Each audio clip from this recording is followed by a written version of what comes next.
This program features live coverage of an African safari and may include animal kills and carcasses. Viewer discretion is advised.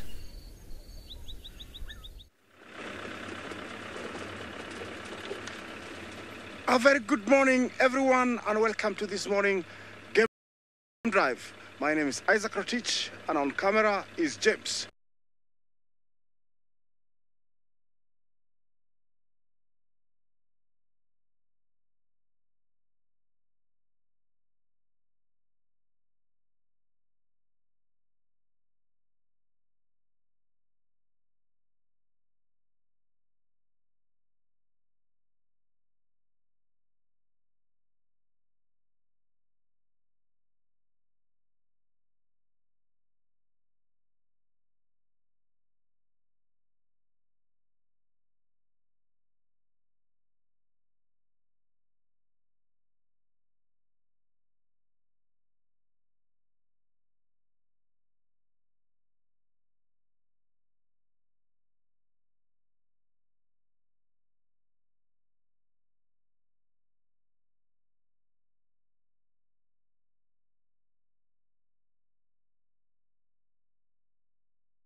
Sorry for that small technical hitch. My name is Isaac Rotich, and on camera I have James. This morning I'm already in the triangle, ready for this morning's game drive. It is quite chilly here, that's why I'm dressed like this, and still very dark. We're using infrared, and also you can see I'm still using my headlights. My aim today is to take you all the way to the main crossing. Interesting enough, we have a camera situated there, and while I was seated in our office, I did see lots of zebra cross, so I don't know what action happened. There will be no crossing this morning, but I'm hoping to find something there. Please join me. Remember, this is Safari Live. You can join us as hashtag Safari Live, or you can YouTube us on live stream. Please welcome.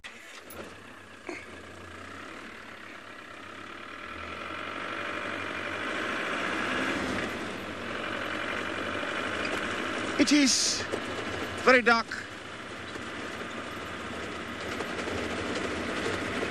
Rachel girl, thank you. Good to hear from you. Hope you had a good night's sleep. I had some nightmares of lions hunting me after that lion hunt last night. I'm so used to it, but I don't know what happened. I think, it got a little bit of me. I hope yours was better.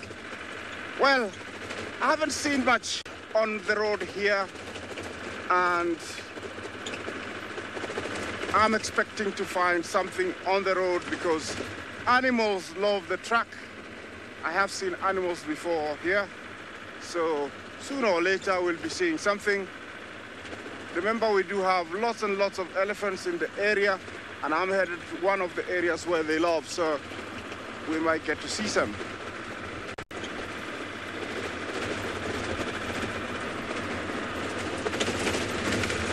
I wonder what happened with the buffalo yesterday, but I'm going to go there this afternoon and find out if the big males came in for the last of the kill. I'm driving in the middle of the road just because I can, because there's nobody who's awake. I'm the only one here. The park opens around 6:30. That's when everybody starts streaming in. But I'll be a long way deep in the reserve. You can see some elephant poo on the road, so it means they have been here already. I'm expecting to see some hippos along the river because we're very close to the river, and they come out to graze, so they will be heading back to the river.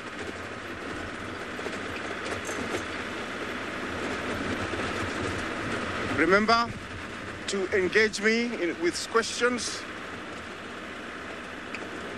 on hashtag SafariLive on Twitter, so you can make it much more fun. You can ease the cold because it's a bit chilly and my hands are getting numb. I'm hoping it's gonna warm up today again like yesterday. It was a beautiful day. Does look like it's going to be the same because There is no clouds. It's just super. It's going to be super. I can still see the Southern Cross. You can see the 2 pointers and the cross itself. It's only we cannot pick it up with the camera. So it's still quite dark over here.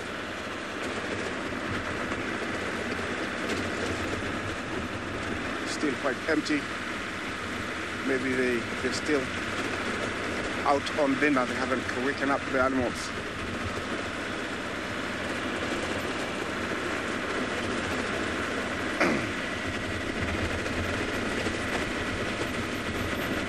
Well, I don't know how cold it is where you are, but over here, for me, driving an open Land Rover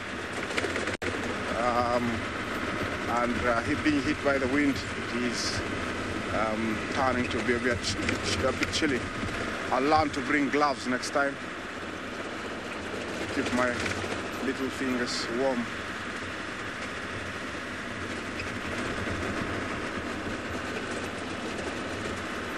I hope you have that warm cup of coffee and tea to keep you warm. I brought mine and I'm gonna stop somewhere later on and enjoy it.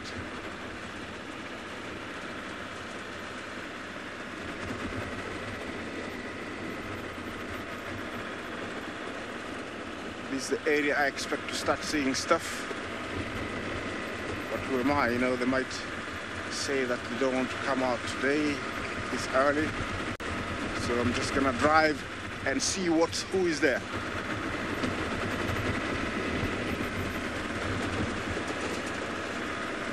Sometimes the spotlight picks up some eyes. That's the easiest way of finding stuff this time of night. But at the moment, I haven't picked up anything.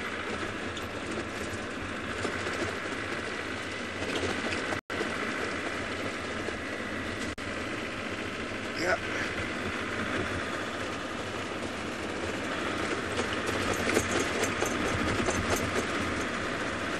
Yeah, there is nothing much here, just the road.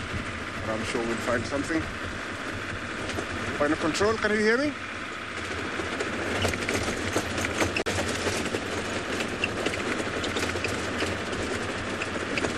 I don't know if final control can hear me, but I'm trying. I hope they can.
Good morning to a very wet and chilly and gloomy South Africa.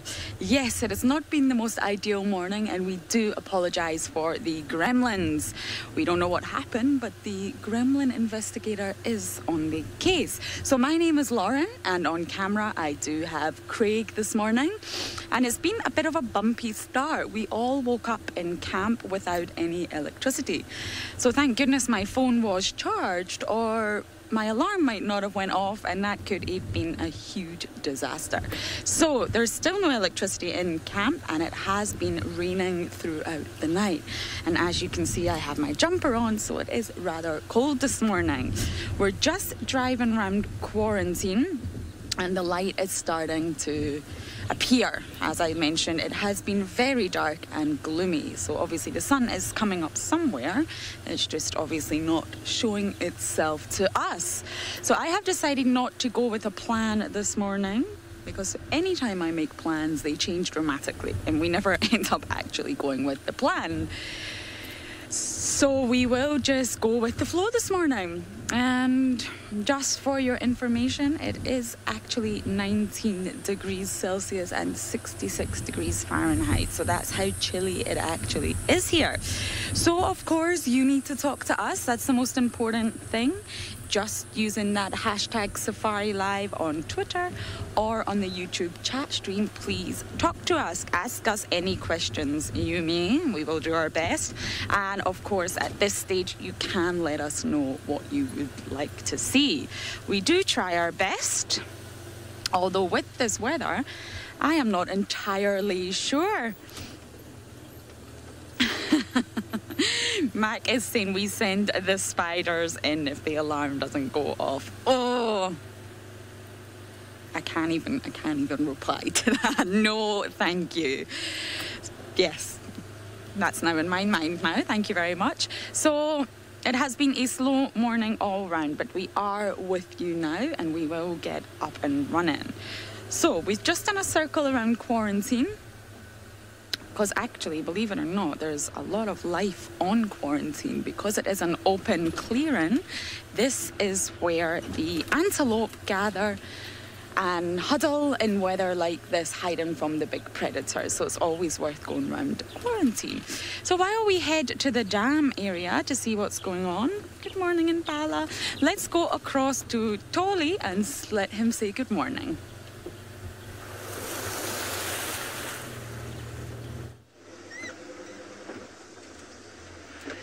Good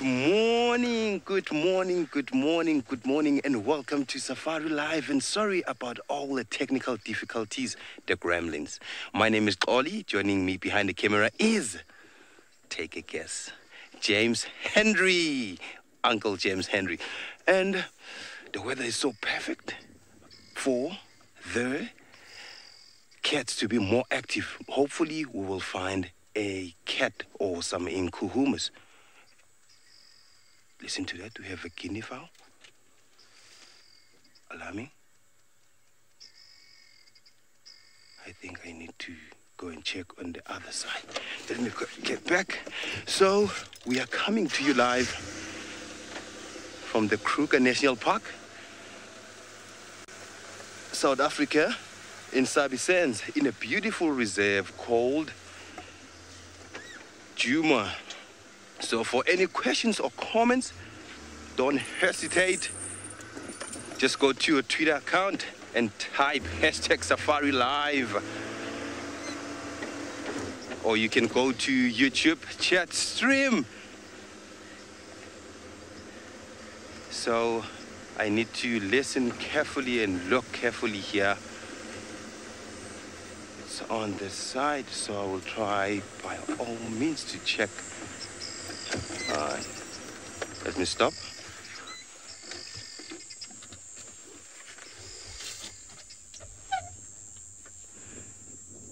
Puma lions have been heard on the dam cam currently. Yes, I've heard them this morning, but I thought they were on the western side of the reserve. So we were on our way to check whether we will find something that side.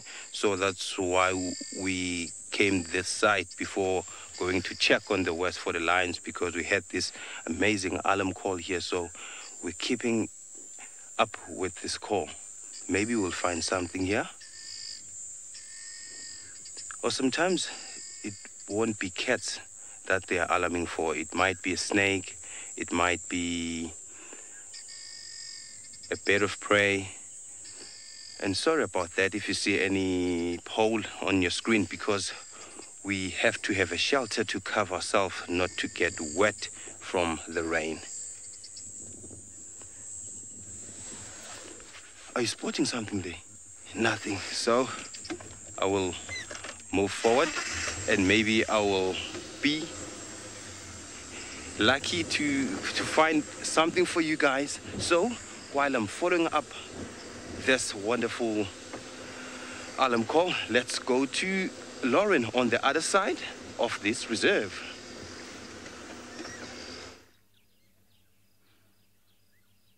Well, I didn't get very far at all, and I've just came across a troop of baboons having lots of fun. There's so many of them, and we are just outside a lodge, in case you can see that in the background. That's what it is. And these baboons are just all walking on a mission somewhere. What a nice sight for the morning. Now, they have been very naughty. They were making a lot of noise last night. I don't know what they were up to. And for any of you that do keep an eye on our dam cam, there is a rather hilarious 10 minutes or so with a monkey staring directly into the dam cam and, how shall I put this, itching its genitals. So it's a wonderful viewing, rather hilarious, obviously not aware that he is on camera. So the monkeys and the baboons have been very, very, very naughty around here. And of course, the guests in the lodge just behind said they could hear them all night making quite a racket. So they've obviously just came down from this tree. We caught them just climbing down, and they're obviously on a mission somewhere. Oh, that one's got a little baby on its back. Oh, how sweet. Just that one at the back. Oh, both of them. Sorry, my bad. It's a little bit tricky to see when we've got all our monitors covered with rain covers. They're carrying babies. How lovely. Very sweet morning sighting. And of course, nighttime is a difficult time for the baboons as well. So they do have to sort of huddle together, keep within the troops, and be alert as well, because as we know, leopards do have regular battles with baboons that I don't believe is much fun for either of them. Leopards can be quite scared of the baboons, but they will still prey on the young or the weak. And of course, baboons are scared of leopards. What's this one waiting on? Oh, there's more. There's some stragglers coming up behind.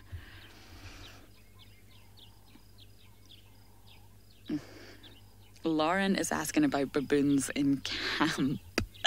Yes, funny enough, during my last stint here, before my leave, I was in my bed studying during the day, just lying down reading things on my computer, and there was a knock at the door. And of course, I thought this would have just been, it could have been anybody, to be honest. It was a knock. So when I opened the curtains, I was expecting a human, not a baboon. And when the baboon saw me, it obviously got the fright of its life. And when I saw the baboon, I got the fright of my life. So it was a mutually shocking moment for both of us. I think we stared horrifically into one another's eyes for a moment or two, and then the baboon ran off. That was rather entertaining.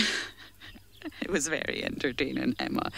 So yes, baboons, of course, do come into camp. Oh, look at it with the young on the back. That is really sweet. Even although these guys are naughty and noisy, that is very, very sweet just to see them carrying their young. And there's a sort of mist in the air. It's not really raining so much anymore, but there's a lot of moisture in the air.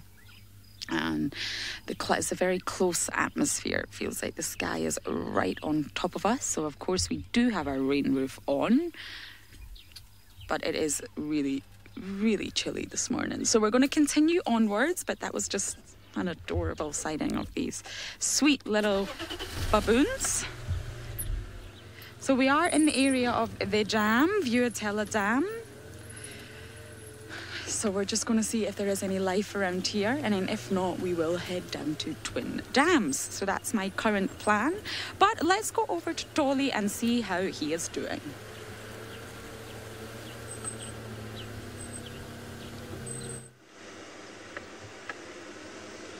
I'm still searching around, so I'm making a loop from the spot where we saw the guinea fowl, but not like yet. So we'll make a turn over here. So maybe we'll be lucky, who knows? It might be a spotted cat. It's been a while. I miss everything about this place, from the birds, insects, trees, to the big cats. Not forgetting the antelopes, not forgetting the buffaloes, not forgetting the elephants. So let me just stop a little bit and listen again. Maybe I'll hear that guinea fowl.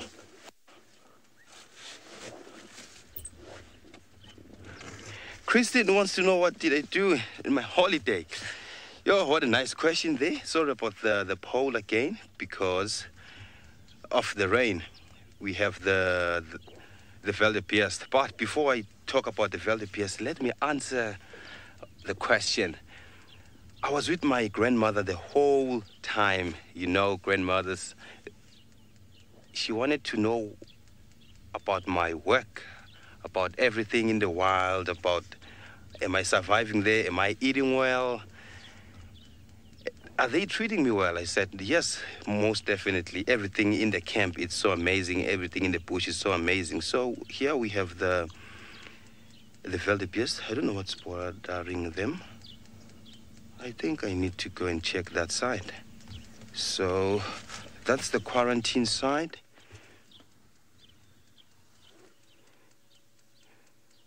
Oh, that is very much interesting to see such guys this morning, but they are the good sign or a good indicator whether a cat or any predator might be around. So looking at them and their behavior, I think I need to go and check what's happening on that side. So let's take a go, Malube.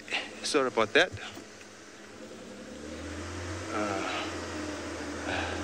Let me take it out on low range.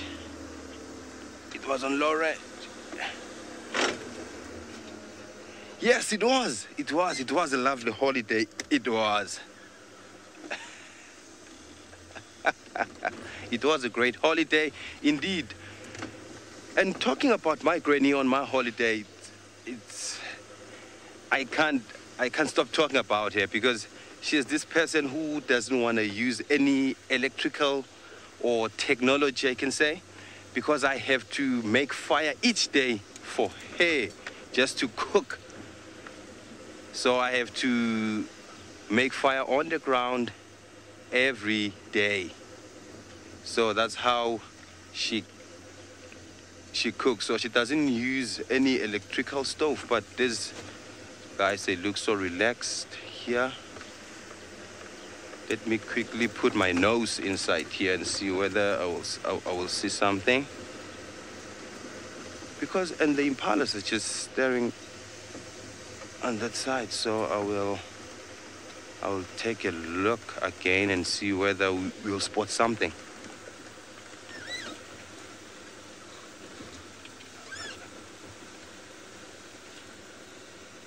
It's good. Let's try and see what is happening here, because everyone's head is up. And sorry about the poll again.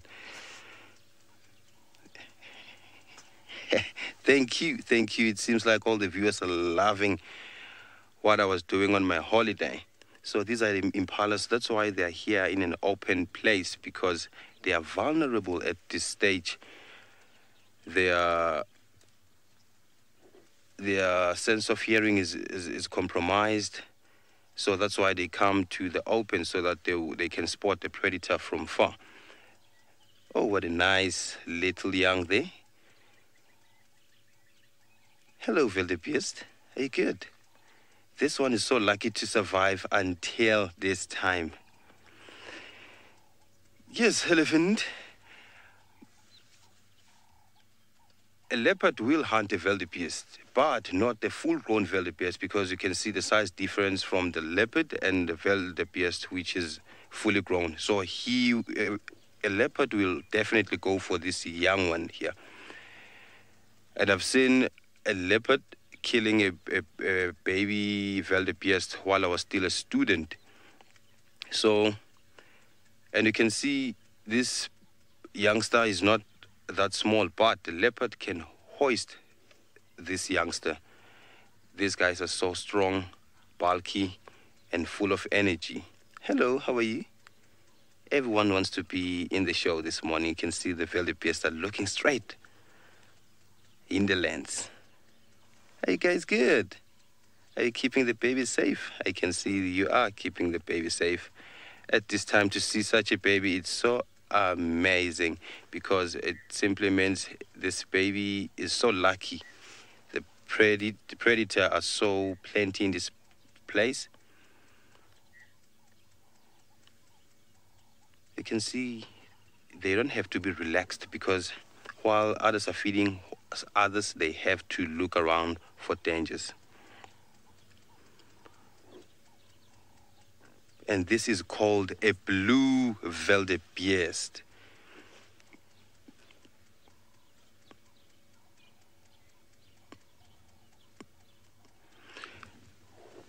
Steph said he once saw Tingana with a wildebeest kill, a baby wildebeest kill. I've never experienced that since I was here in SafariLive, but hopefully something might happen while I'm live and witness that live. So we are not far from the camp, so these guys are always around here. So you can see they are nesting themselves there. They're trying to dry themselves or their fur. I think they want to show us a little bit of migration here. Yes, it's quite misty here because it's drizzling, and it seems like it is going to be like this the whole day. And as the climatologist said, we have to expect some more rain this week. It's been hot and very hot the previous week, so we really need this, and we really need deserve these kind of weather.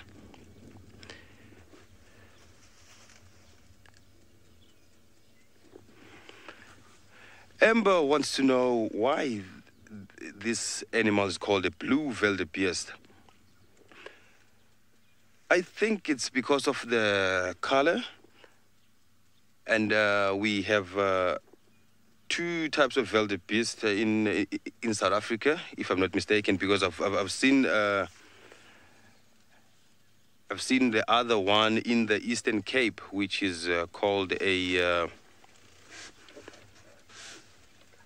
black wildebeest, but it doesn't look black at all. So I think it's the color and the coat. When you look at this wildebeest, you can see the color is not gray, it's not black, completely black. It's more bluish, and especially when the sunlight on top of its fur, it looks bluish. I think that's why they call it a blue wildebeest. And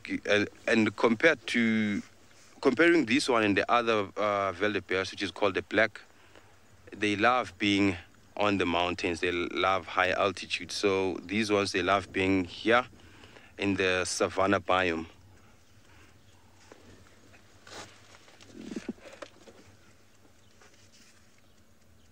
Uncle James, can you go on your left and see there's impalas? Oh, the wildebeest are not showing us any sign of a predator. So for now, we'll go to Lauren on the east side.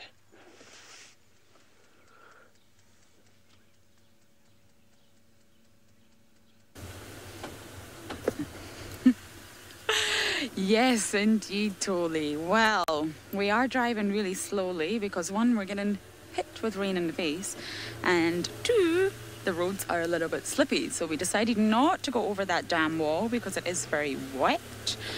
So we now are traveling south down to Twin Dams.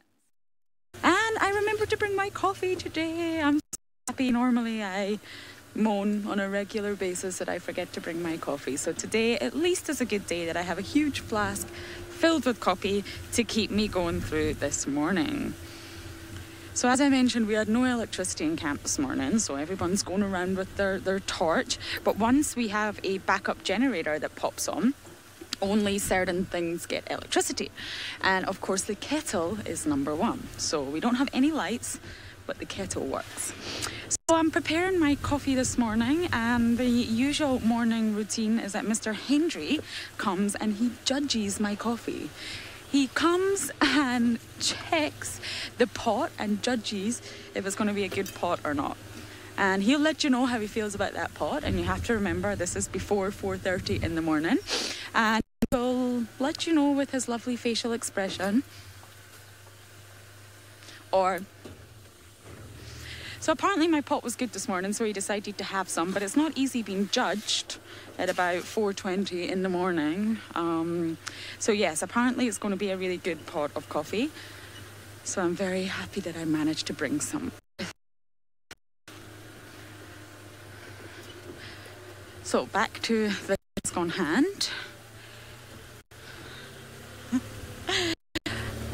It's very quiet. It is really, really, really quiet. And obviously the weather has started to get bad in the past few days, and it's just been very interesting for me to observe exactly what the animals do when the weather gets like this.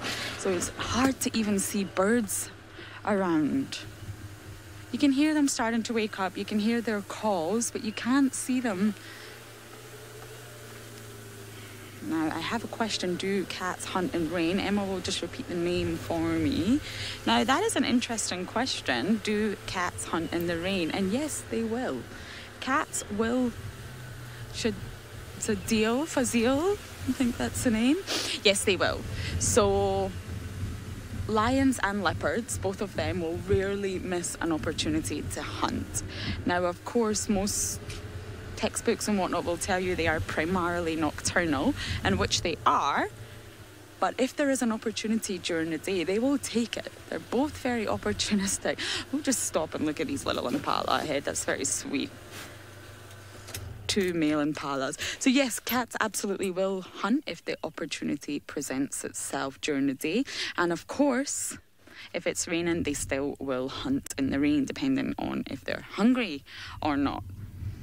I think I may have mentioned this before, but they can also use weather to their advantage. So if it's very windy, which is actually not too bad this morning, but say at night time, it's dark, the wind is howling, the animals, such like these impala ahead, will lose their bearings a little bit in the way that they won't be able to rely on their hearing. So they sort of gather together in open clearings, and they become a little bit nervous because it's obviously dark. And they can see in the dark a lot better than we can, but it's still dark, and the wind is howling so much they can't hear as well. So predators can use that to their advantage out here. So weather would not stop big cats from hunting. These two boys look very happy at the minute. What are you two doing? They're both staring in completely opposite directions. So it's not like they've seen something. Or they would both be looking in the same direction. But I often think how it must feel for an impala in weather like this. They must be cold. And of course they get the goosebumps or the shivery pops or whatever you would like to call them when it's cold, which creates a little bit of warm air across their skin. Oh, I think it's yoga. A lovely stretch. Shivery pops is great. Yes, that's what we call them at home when you get the goosebumps. You get the shivery pops. So obviously they will do that, which is actually called piloerection. That's the correct term for it in animals, where the hair stands on end and it traps a very thin layer of warm air against their skin to warm them up slightly. But it still cannot be easy to be an impala in these kind of weather conditions. But they must soldier on, just like we are going to continue on.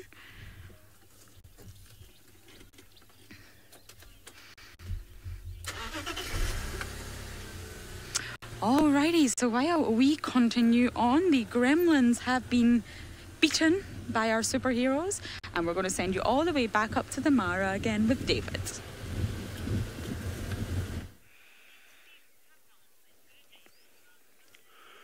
Jumbo everyone, and welcome to the Mara Triangle. And number one, apologies for the technical issues we have been having, and for us to reach to living rooms on your screens from Africa, it is such a job. But we are winning now. We apologize for all that. My name is David. I've been away on leave, and on camera with me is Bungay. Bonjour Bungay. And very excited to have you on board. I'm sure Isaac did all the housekeeping before you lost us, and he told you the temperatures were 16 degrees Celsius and 61 degrees Fahrenheit. That's all what I have to say about housekeeping this morning. And we've got some elephants here, which are ideally not doing yoga like the impalas Lauren had, but is an elephant that's just feeding, moving very slowly with such tall red oat grass, and that's the calf following behind there. Remember, we're in the Mara Triangle in Kenya, and we have always requested you, when you can, to ask us questions or to send us any comments should you have. #SafariLive on Twitter. Well, this is the African elephant. Lorna, yes, that sounds good. And we're just looking at that elephant because behind that elephant there was a huge male elephant that tried to come and sneak to, right there where Bungay is, but just disappeared in the bushes behind there. Thank you, Lorna. Very quiet morning. And we have, 3, 4, 5 Ellis. Such a nice herd. Early in the morning after all the gremlins we have been going through. So all the birds are chirping now that are coming up. But as much as the elephants are such huge mammals, when they move, they're always very still. Now what they're feeding on now mainly is the red oat grass, which we also call it Themenda triandra.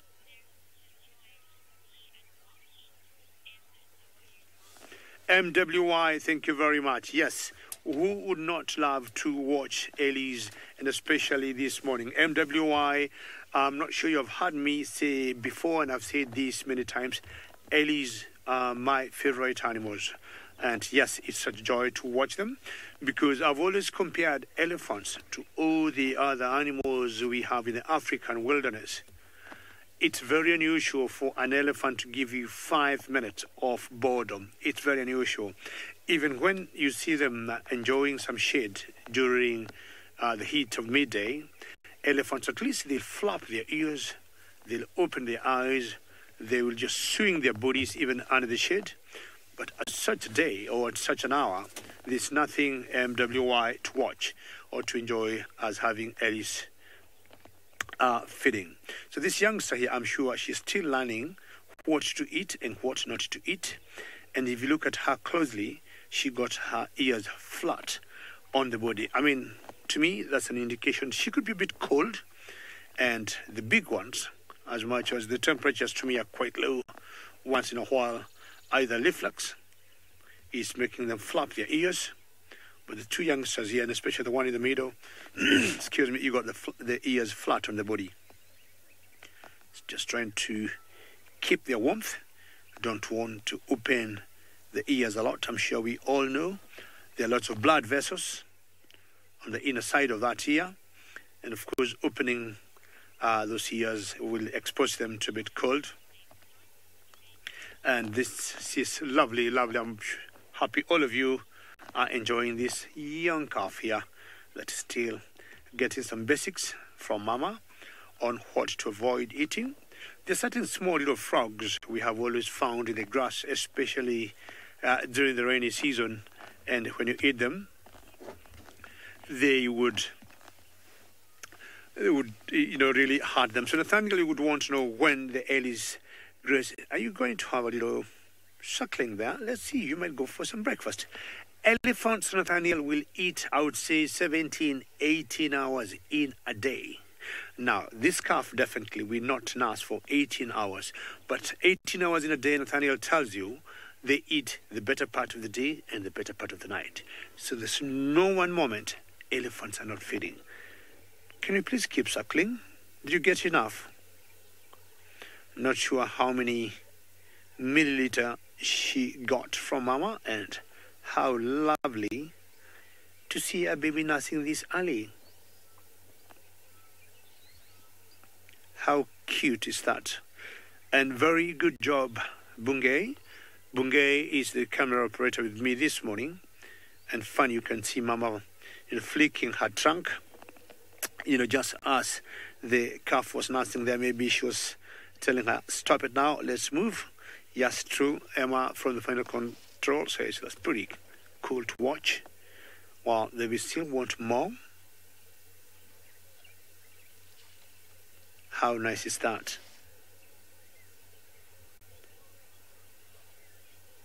Very, very nice. I would guess she is just a couple of months or maybe almost a year old. There's no sign of any tusks coming from the nose area. So, did you have a drink, Mama? Yes. That's very cool. One is having a drink from the water and the calf is drinking from the Mama. Is that special? Bungay, what do you think of that sighting? Awesome. Bungay says that is awesome. So Mama was having a drink. There's a little pool of water there, I would guess. And the baby can't stop nursing. So Mama is going for solid food and the baby is going for liquid food. Farron, you said that is beautiful. I agree with you 150%. It couldn't be better having these two different or related creatures. One eating the grass and the youngster just nursing from Mama. So she'll have, of course, to adjust from Mama's milk to some grass. And I think she just turned around maybe to find out whether she can have something different on her menu. Well, how lovely to see Mama and baby calf. And from this big mammoth, we'll be going to my friend Isaac, who I think got some cuts somewhere. Yes, here I am, and I have found an amazing sight. 2 in 1. The sunrise rising above 2 beautiful Mogoro Pride lionesses. Mogoro Pride is one of other pride that we follow. We haven't seen them for quite a while. There are 2 lionesses here, but there are normally 3. I haven't seen their males yet. I still have to see them. They don't have any cubs. It's one of those few prides that are in the beginning. They started. I don't know where they originated, but here they are, looking very much regal, very strong, but a little bit cold. They have been looking left, right, up and down, hoping to find something. They look like they're gonna have, they're hungry, they haven't eaten. So they are looking around to see if they can find something. But over here they have decided to rest a little bit. They are on the side of the road. And I'm sure the other one is not very far, although we cannot see her. She is not very far from here. They look like they're about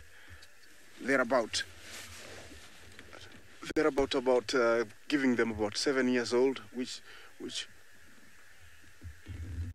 thank you, Sarah. It's a great day. It's a beautiful morning. These guys look like they're about 6-7 years old, and I'm sure they will soon have some cubs.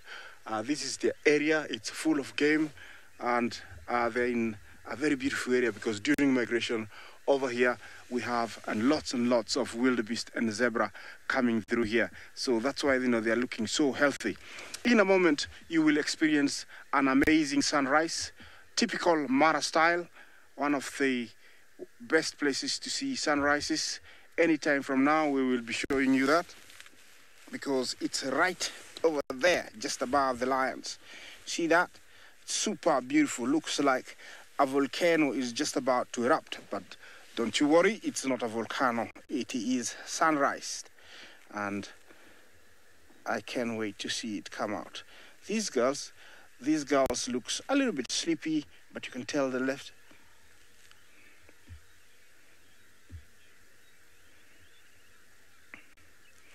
Michelle, you're asking about if Kinky Tail gave birth. Yes, she gave birth. I saw her yesterday. Her belly was looking less like bloated, and also she was involved in a buffalo hunt that was successful. If you didn't join us, you can join us this evening, and I might get to show you Kinky Tail. I'm looking forward to seeing her new babies. Yes, she has given birth, and she's alive and kicking, and very, very beautiful. Yeah, although she's not part of this pride, she's from another pride. It is sunrise, the sun is coming up, so I'm just gonna share that with you. It's super beautiful, look at that. It's just in the next few, maybe 1 minute or so, or maybe two minutes, it's gonna be out. It's very bright, it's a glowing, it's a nice glow. Yes, and Michelle, if you didn't join me yesterday, it was superb. I won't make you so jealous, but it was superb. It was awesome. I don't know which word to describe it. The Sausage Tree Pride made a big kill, and I'm sure they're still there. My colleague David is headed there. I hope he gets there in time, and he will be able to update you on exactly what's happening. If he doesn't get or manage to get there, then this afternoon I'm going there, and I'm gonna... Yes, as I continue, waiting for this sun, I'll send you to David and see how far he's gone. Maybe he's already there, or maybe he's got something else.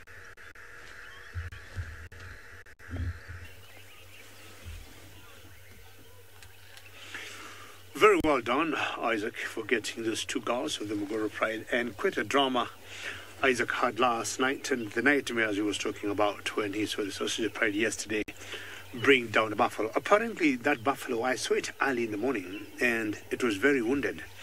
I'm not sure how that hunting might have failed, because when we saw him, he did not have any lions close to him, but you could see him bleeding from the back and from the base of the tail. Not, knowing much later on, he would meet his death. But I think the sausage girls had tried to bring him down. They failed, but they knew at one point they would be able to have him for dinner. And very well done to those girls. Well, decided today I'll be looking for the Wafus. The Wafus is a clan of hyenas around this area, and Wafus is their commander, because we have not seen Wafus for quite some time. Apparently, we have been having lots of rains in the Mara, so the area they were was almost a no-go zone, inaccessible because of the black cotton soil, and I thought I'll give it a shot today. But on my way there, met these Ellis. Solsi, you'd like to know whether elephants have natural predators. I would say yes, but not the fully grown ones. We have seen predators, for example, lions going for baby elephants. We have seen hyenas doing that or doing the same, but it is quite rare. So the only natural predators, I would say, are lions and hyenas. But of course, I'm talking of a big pride of lions, maybe 5, 10, not just 2. And of course, a big clan, of hyenas also, again, 5, 10.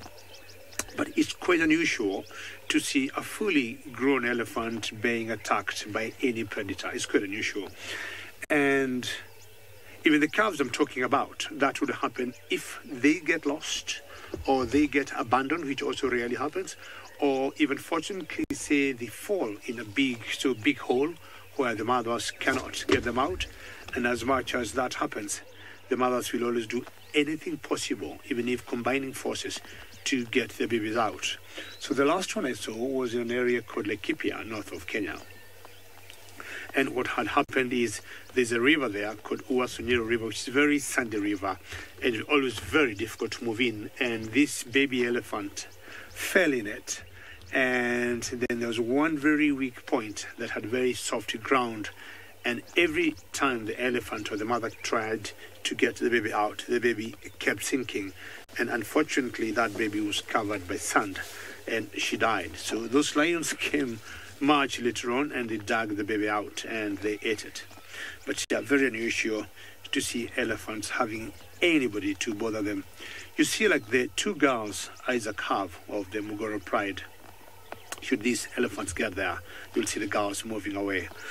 And I got one of my favorite birds. I was talking earlier that, you know, elephants are my favorite animals, but I think Bunge is trying to show us my favorite bird because he knows, as much as it doesn't look very clear where she is, because it's quite a distance, and that is the lilac-breasted roller. Lilac-breasted roller, well done, Bunge. And behind her is a Cape buffalo. That Cape buffalo from a distance, I thought it was a rhino when he was eating, when his head was down. And I'm comparing him to the one that was brought down last night by the Sausage Pride. Sausage Pride is a group of lions that's in the Mara Triangle. So this definitely is an old boy on his own.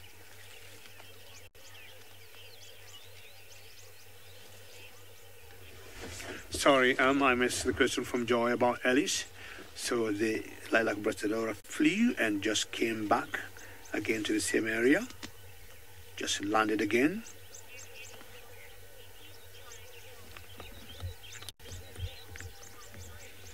Very good, Joy. And you'd like to know that Ellies behave like lions. And that's a very good question, Joy, because I'm sure you know lions have what we call infanticide. And that happens when we have takeovers. Like, for example, the Sausage Pride I'm talking about, or Isaac was talking about, Joy, we had a male that was in charge. There was a coalition of a male, and the main guy there was called Kipuli, which had two other youngsters, and that coalition of three males was in charge. But since the last 3 months, Joy, we have two new males that came in that are called the Old Donyo Pike, and they took over. So should they have gotten the sausage girls with cubs that were sired by Kipuli, they would have automatically, kept them to take over, and then those females would come, of course, in his trust, and they'd mate to get their own genes. Now, elephants do not behave that way, so the elephants do not have takeovers, neither do buffaloes have, a similar behavior. What would happen here is, for example, Joy, the herd we are watching here, my guess is all these are cows, all these are girls with their youngsters. When the youngsters will be fully grown at an age of 4, it takes about 4 years between 4 to 6 years, depending on the cow, for it to conceive again, and they become in heat. So what will happen is the males will come around. Of course, they'll pick that, and they will mate.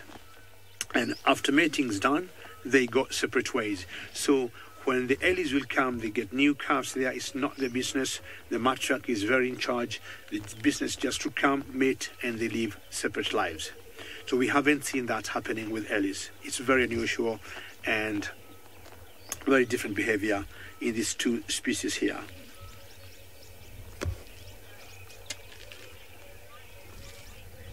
Wow, we'll keep moving on now because, as I said earlier, my main plan was to look for the Northland hyenas, but I think Isaac's lions could be a bit active now.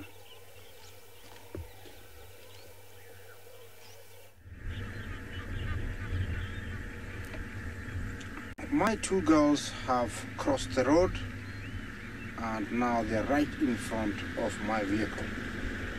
They're not planning any plans against me, but I think I'm breaking the wind slightly, which is rather chilly for them. That's why they love it. They're actually very, very big, very massive, fully grown females. They look very, very, very, very healthy. Yeah, and I love them.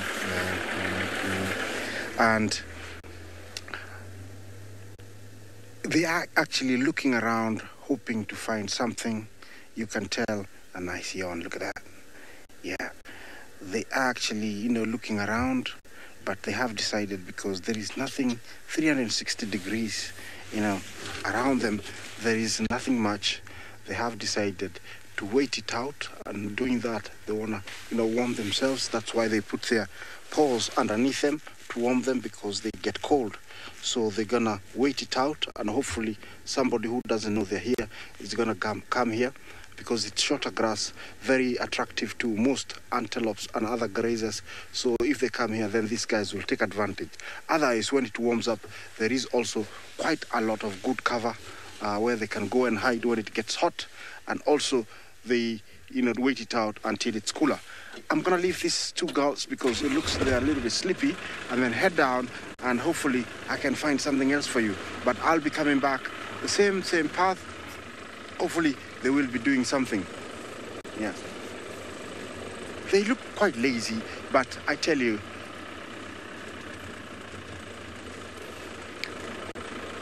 no, I don't know of any cubs. One female, when she crossed the road, looks very pregnant.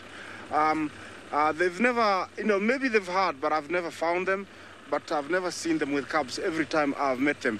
Some lionesses will never, raise cubs because they don't feel confident, because if they're raising some without proper males, if they do that and their males, new males come in, they will kill them. So they end up not having cubs for quite a long time. They're the triangle boys, males, and we don't know exactly which pride they dominate. They could be dominating these girls soon, because they're also wandering all by themselves. They're two big boys. So I haven't seen these girls with any cubs.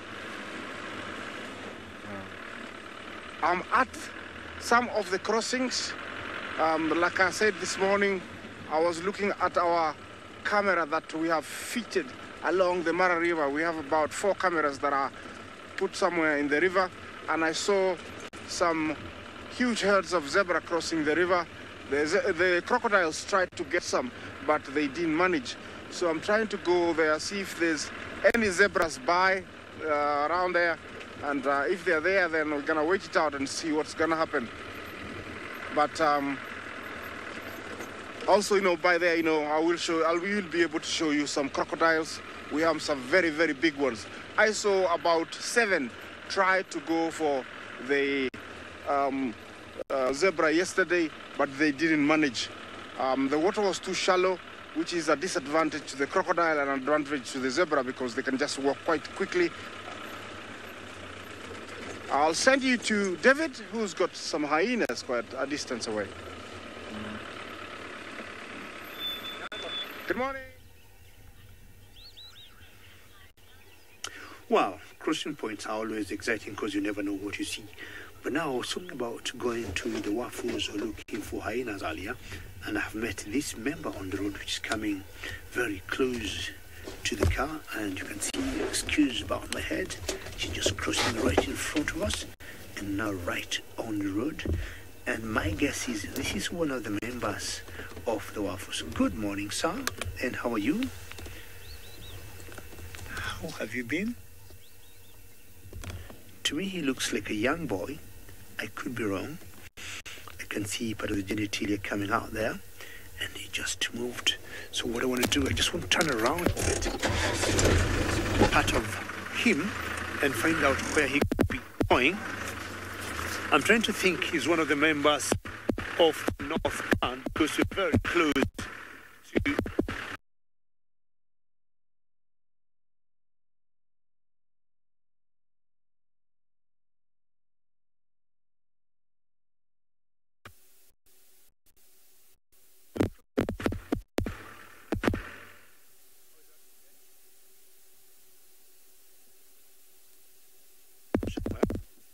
just find out if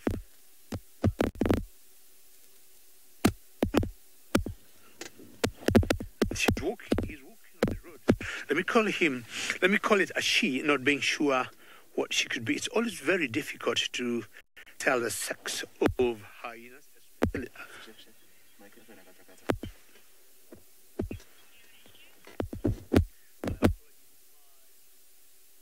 has been on and off. I'm not sure what could be wrong. I'm trying to look at all the connection. Looks fine to me. So I apologize for that. We'll always have major issues in terms of getting to you when we broadcast from the African wilderness. So I would call it more of she, and she's just walking away. Well, again, I'm sorry about my technical issues. Let's take you across fast to Laura in South Africa as they find out what could be the...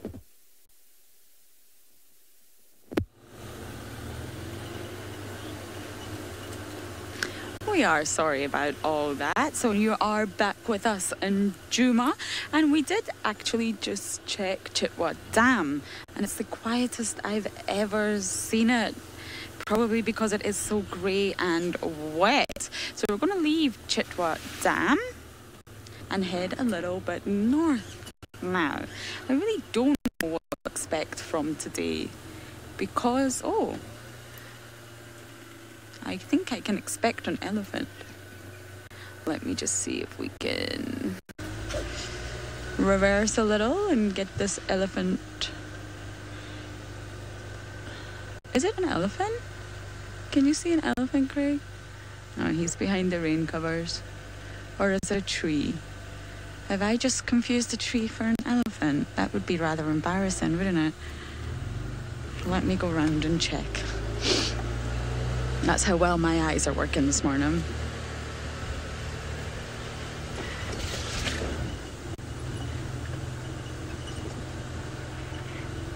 No, I think I just confused a tree for an elephant. That is fabulous. Good job, Lauren. You're on a winning one today. Wow. Okay, well, maybe we will see an elephant later. There was lots of tracks. Yes, I must say I obviously haven't had enough coffee.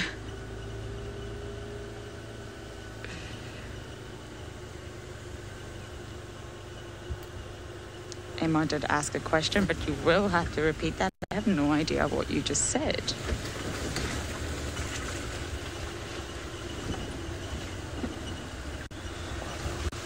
I'm really hoping an elephant magically appears now, so then I don't feel as daft.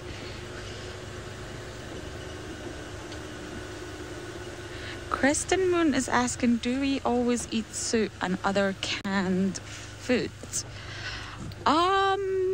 Do you mean in camp?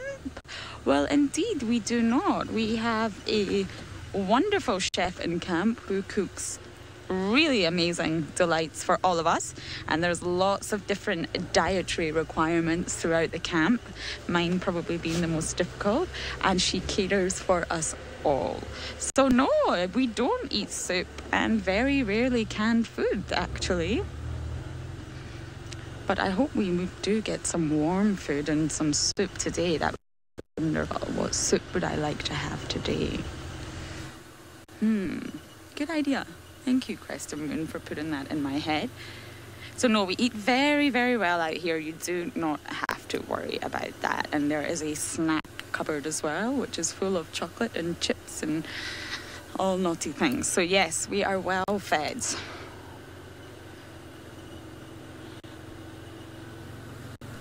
So when we were coming down Twin Dams Road, there was really, really fresh hyena tracks. It was quite cute. They were just walking in the sort of wet, muddy grounds below, and I followed them down for quite some time. I was really intrigued to see exactly where it was going, but then it went off into the drainage, which I don't think is a good idea to go into today. But as you know, or many of you may know, I am desperate to find this hyena den. Absolutely desperate. I did have a conversation with Jamie again yesterday, and we really, really, really, really feel that the den is back on Juma somewhere. So it's just so frustrating that we don't actually seem to be able to figure out where, and it's not for the lack of trying, I promise you that. We are trying our very best. So they've maybe chosen a new spot or just a really difficult spot where maybe not a lot of vehicles travel along. Of course, there is a possibility that they're not here on Juma. That's always a possibility. But we really strongly feel like they are. There was a few hyenas spotted on quarantine last night, doing their usual travels. So again, I'm going to keep looking out for their tracks and see if maybe one of them will lead us to a potential zen site. So fingers crossed for that. So while we drive on in the miserable rain, let's go across to Dolly, who has a vulture.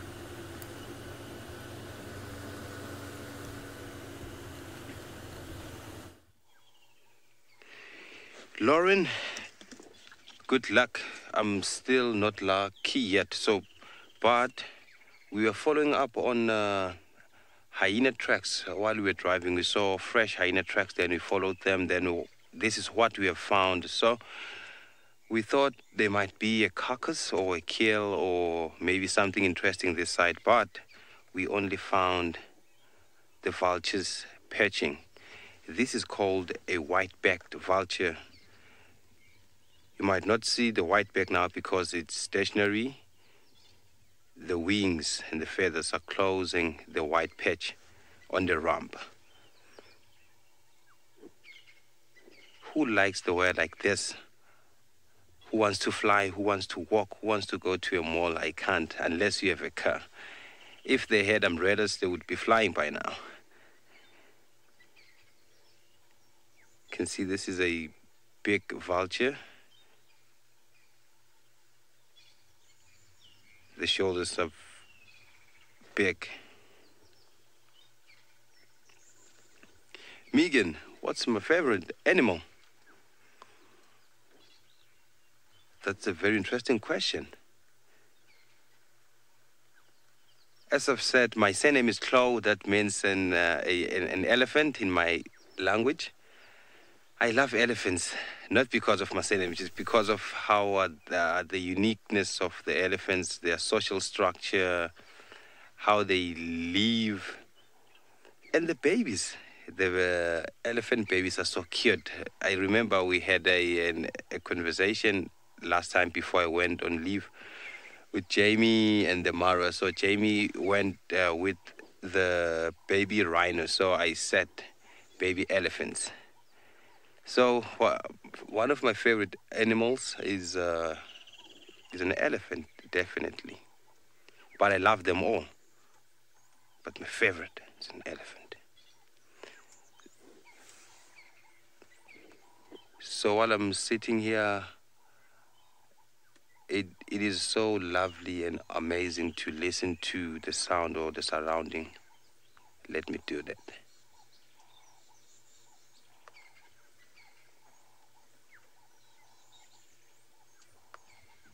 You can hear the Cape turtle dove and the rain. It's showering, it's nice. You can hear the southern black teeth going crazy on the other side. Rattling cisticola.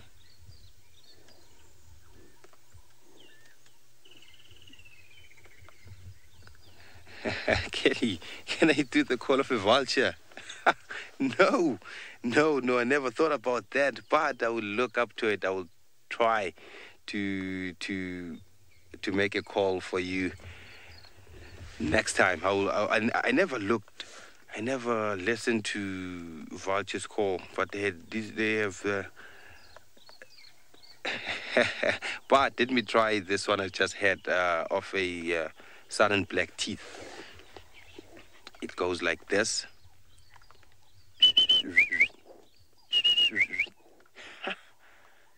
Am I correct?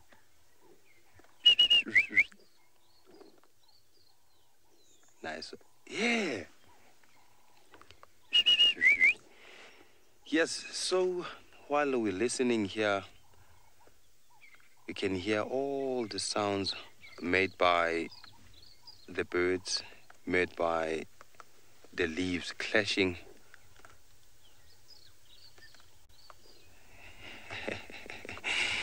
So while I'm listening to the bird calls, let's go to Isaac in the Mara and see whether he will make one of the bird calls.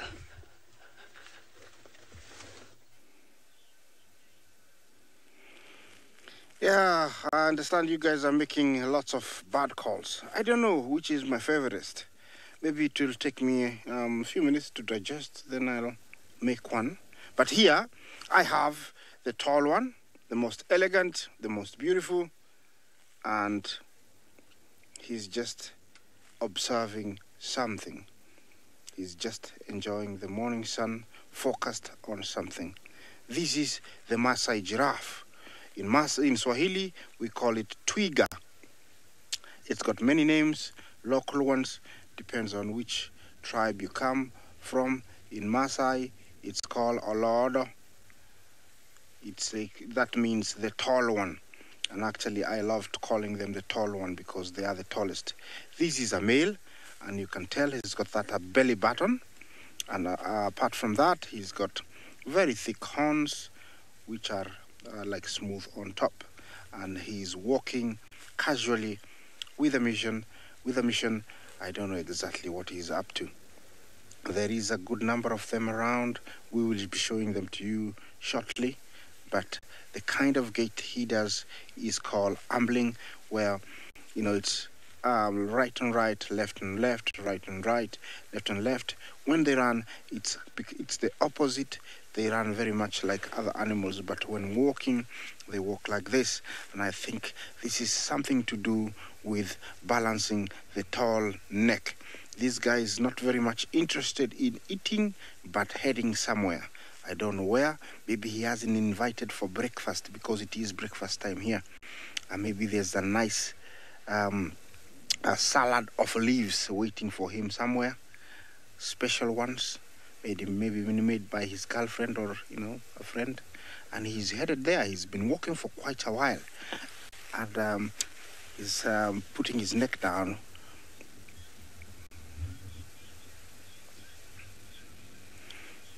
Nathaniel, you ask if they're gentle or dangerous.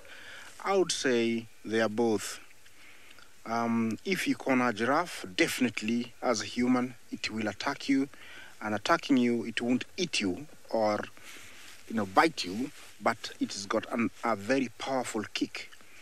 And can kick with both forequarters and hindquarters. And the kick can actually, if it hits you nicely in the chest, could kill you. And if it's the back one, it can actually kill you instantly. They have been known to kill lions and hyenas trying to get them.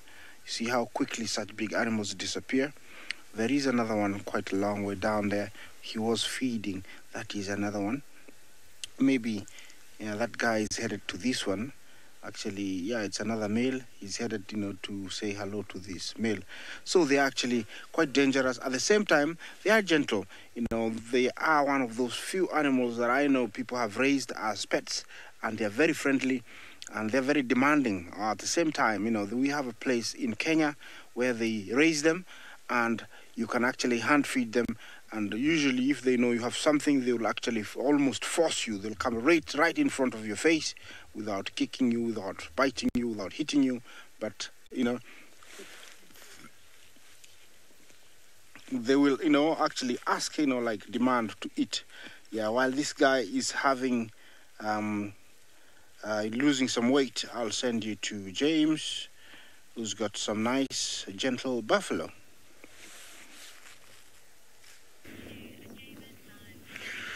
Well, there's a national park in Kenya called Lake Nakuru National Park. That's very close to my village. And I went to take my friends there on a small little tour who had visited me in my village. And we had this big giraffe male that stuck on the road for half an hour. And every time I tried to, pass and keep going, he kept throwing kicks at us. And I was in a very small car. So, giraffes can be quite dangerous, but maybe not as these buffaloes, which maybe Isaac thinks are gentle. A few minutes ago, I passed 3 buffaloes on the roadside. And I was just about to pass, one of them woke up and gave me a chase for like 45 seconds. I haven't seen that in a long time. I do not know what happened or what he thought I was made of. And I just stopped here and we're discussing with the Bungei what happened to that buffalo. And Bungei is telling me maybe they communicated with the one that was brought down by the sausages yesterday. Sausages are pride of lions around this area, and they're trying to revenge on us. And I told Bungay then they should look for Isaac. It was not me. It's Isaac who witnessed that buffalo being brought down. Well, this is the herd of buffaloes here. They look as peaceful as maybe Isaac thought. These ones are not the one that gave me a chase. And if you look carefully on their bodies, they got all these ox pickers trying to get the ticks out of their skin or any mites they might have. And buffaloes being ruminants, you tell they are definitely rechewing what they might have eaten earlier. They'll always regurgitate it. And because it's cool, I think this is the best time to do that before they start moving again. Very social mammals living in big herds. Anything from 1 to 1,000. One, of course, does not mean they're social. One would definitely be a lone male buffalo, which have been shown the door. When you see many buffaloes like this, as the males age up, the females will be, the males will be shown the door by the females, and they end up living on their own. And I think that one male that gave me a chase was one grumpy one. And buffaloes have been known for no apparent reason to attack people. Where I come from, I have noticed, or we know, buffaloes have caused more death than any other animal. To me, I would say buffaloes number 1 and hippos number 2. This small group here looks like to me they could be what? Anything to do about 50, 60 of them? It's very easy to deal with such a huge group, but not one.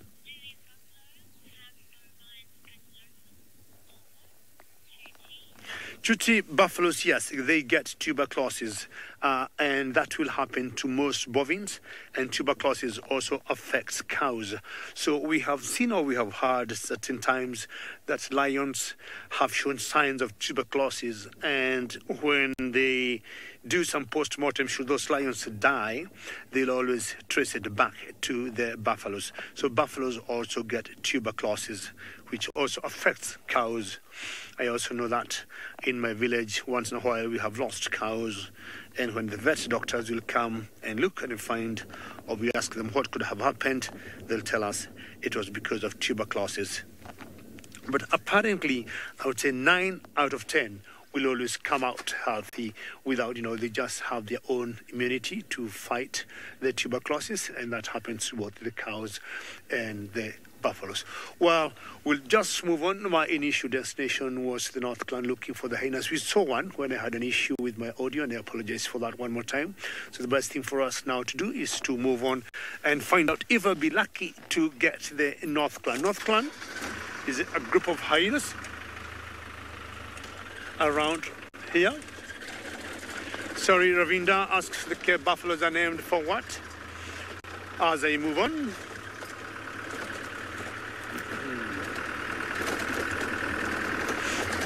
Definitely warming up now, not like how it was cold before. And sorry, Ravinda had a question.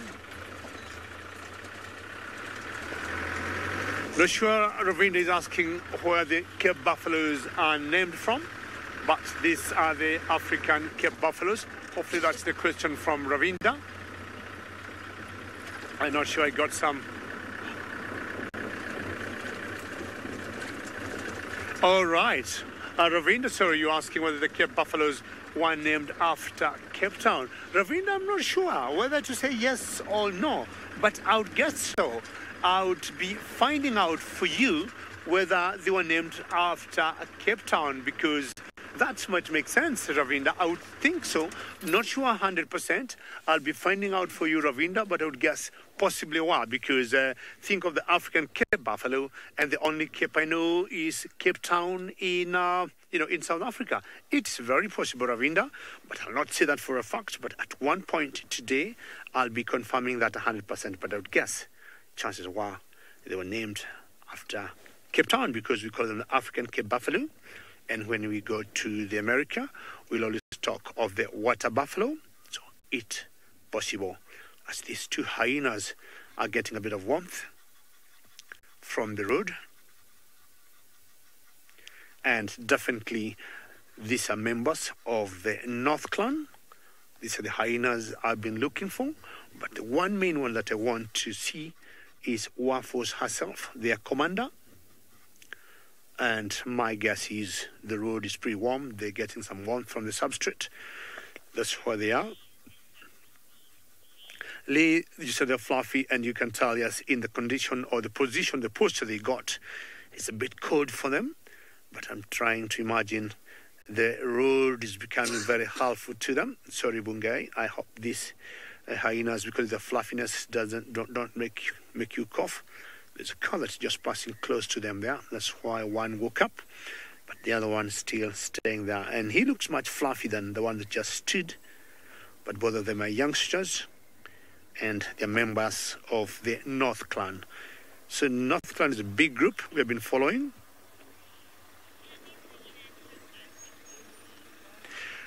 Cool breeze, good question. I'll tell you, these hyenas have been known to attack buffalo calves, and they have done that very many times.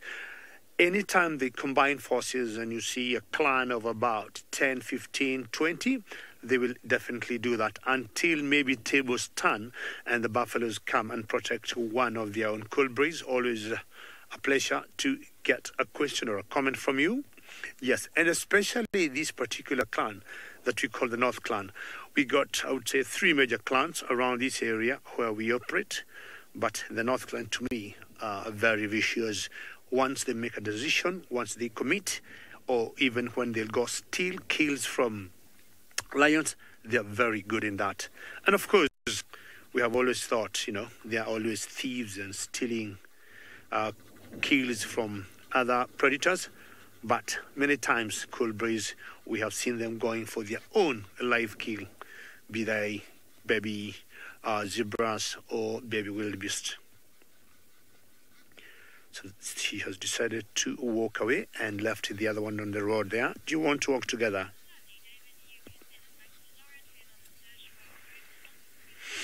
I think she is thinking we need to walk together. Of course, safety in numbers. So I want to keep continuing and see whether I'll be lucky to get the commander of these hyenas here. And Lauren is also trying to look for creatures like this that got spots.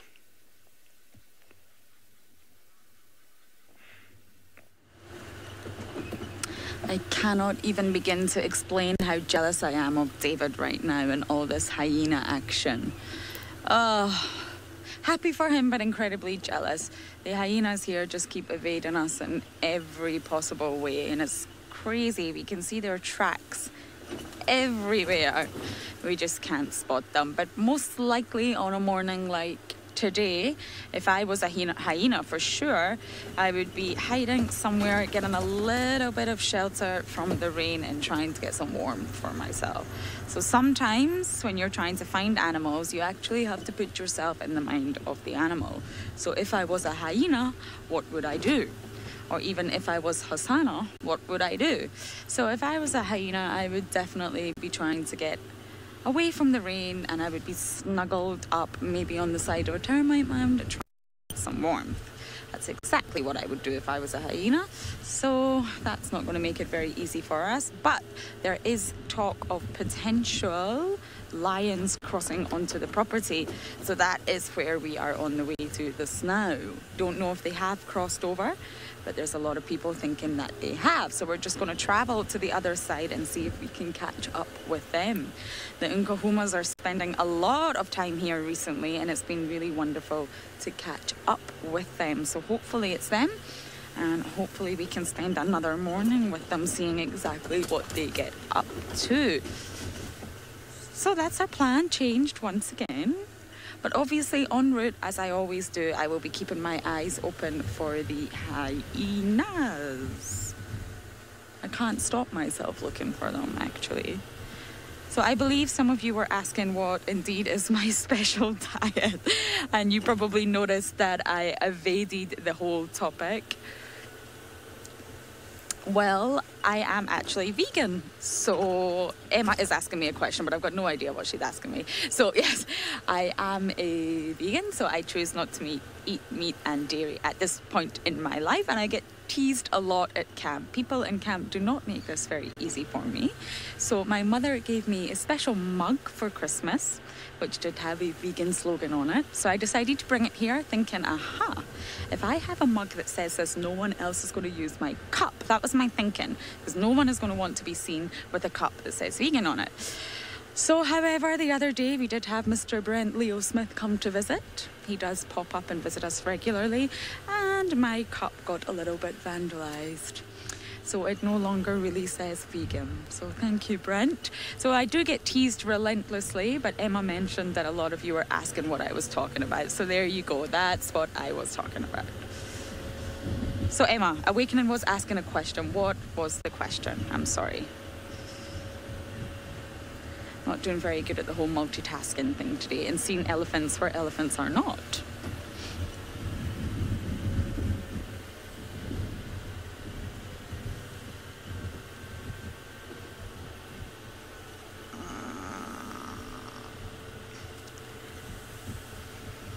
I did get the question again. Something to do with hyenas. You know what I'm going to do? I'm going to turn this Game Drive radio down because people are having... Oh, strongest sense. Okay, I gotcha. What is a hyena's strongest sense from Awakening? Well, hyenas are incredible all round, actually. For me, they're just an amazing predator. They are so resourceful and so smart. They really, really know how to utilize their environment around them. Their sense of smell is so powerful. They can smell carcasses from absolute miles away. They can also smell old trails that are about 3 days old. So they have good eyes and good ears. And of course, I'm not sure about their taste actually, because they tend to eat the most horrendous things. So maybe their taste buds aren't so good, which is why they're able to eat those horrendous things. But their sense of smell is definitely the strongest. They can just sniff out food from so far. They really are just awesome animals. I know not everybody thinks so, but they really, really are. They navigate their environment, which is filled with predators like leopards and lions, really, really well. So I hope that answers your question, Awakening. I've turned the Game Drive radio down now so I can actually focus on Emma. Sorry about that.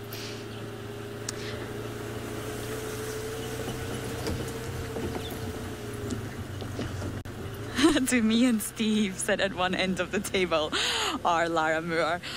Steve is rather naughty. Steve's on leave, so maybe I can share the stories. He is a vegetarian, and so is Tori, so there's 3 of us. I tend to get it worse. And Steve is rather naughty. If he does have a few beers or 2, we have found him in the kitchen tucking into pork ribs.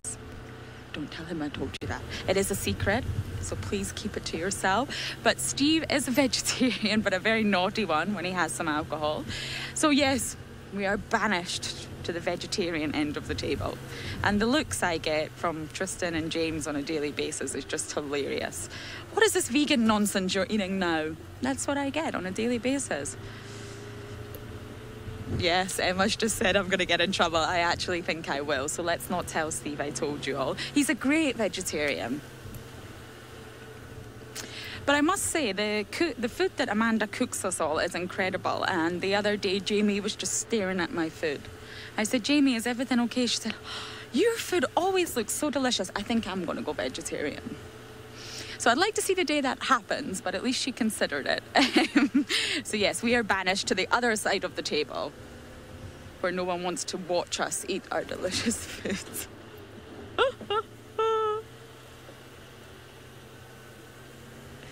So while we venture on, we are going rather slowly because the roads are not great, but we are heading in the area where the reports of the lions are coming from, and we will get there eventually. So while we do that, let's go up to Kenya to see Isaac.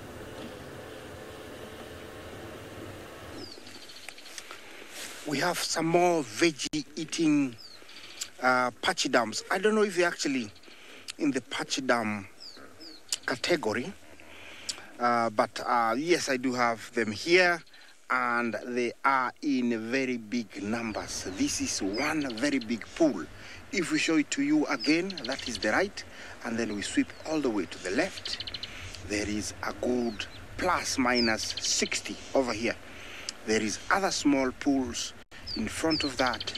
You can see them, and they extend everywhere along this river all the way to where I am. James will be showing that to you while I discuss about these big animals. This is kiboko in Swahili, and we call it hippo in English, and we are already at our destination where I wanted to get. This is the beautiful Mara River. It is rather quite low, unlike a few days when I was here, but it is typical of this time of the year. Where I am is where the annual migration of wildebeest do most of their crossing. This is the point where all the vehicles park to see that amazing phenomena. Away with the migration and back to these hippos. This is another small pod. They're fast asleep. Looks like they've had a good meal out, and now they're already back. Now catching up with their sleep. This could be one male and a few females, and also maybe some another younger males. Usually he does tolerate other males as long as there's no female in season. Fights can be quite fatal, can be quite lethal. So they they usually fight during when a female comes into season. But at the moment, it looks like all is at peace. There's nothing to worry about. Across there is where we normally see crocs, but I don't see any, and the main reason is this area is too open. If they were here and they're cold-blooded, the wind blowing straight would make the temperatures plummet, so they are not around here. I was hoping to show you a crocodile, but not. These two, they look like two in love, I would say, by the looks, very relaxed. That's to the left, I would say, is a male. The other one is a female. This river is infested with these big animals. They are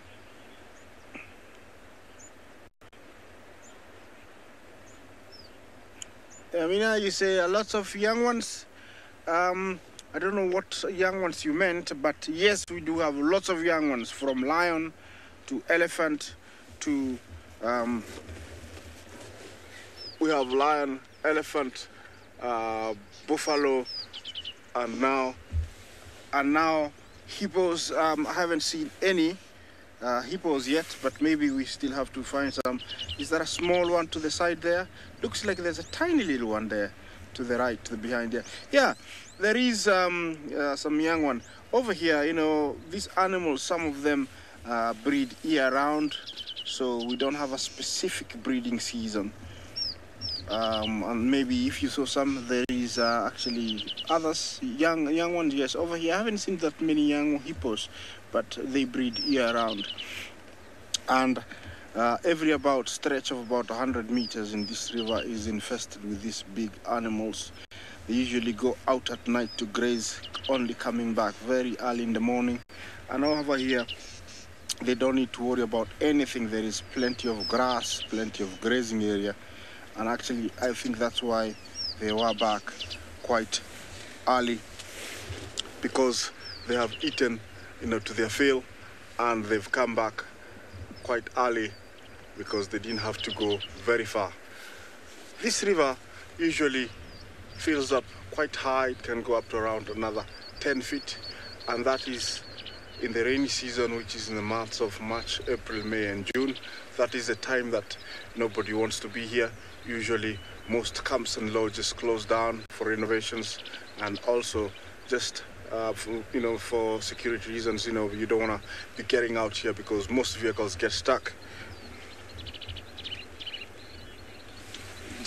Jenny, you say, they do cross, if they cross the river, yes, and this is the point where they cross the river, not where I'm stopped, but further up from me and down. They do cross the river. Surprisingly, Jenny, they don't have to cross the river, but something in their mind, in the mind of a wildebeest, tells them that it's better grazing across the river, and that's why they make it to the other side. But that side of the river is still Kenya, the Masai Mara, and where I am is also still the Masai Mara in Kenya. So they actually don't have to cross. They can go around and graze, along the escarpment you see on top there. They can graze all the way to the top and also go backwards and graze, to our, behind us. It's not necessary for them to cross, but something, and I think it's nature's one way of cutting down the numbers is by crossing this river. The river actually does the most damage to the wildebeest when they cross here, because of about 3.5 million that cross, about 200,000 die here in this river, and it's the only nature's way of cutting down the numbers. Lions, disease, thirst, exhaustion doesn't do enough justice.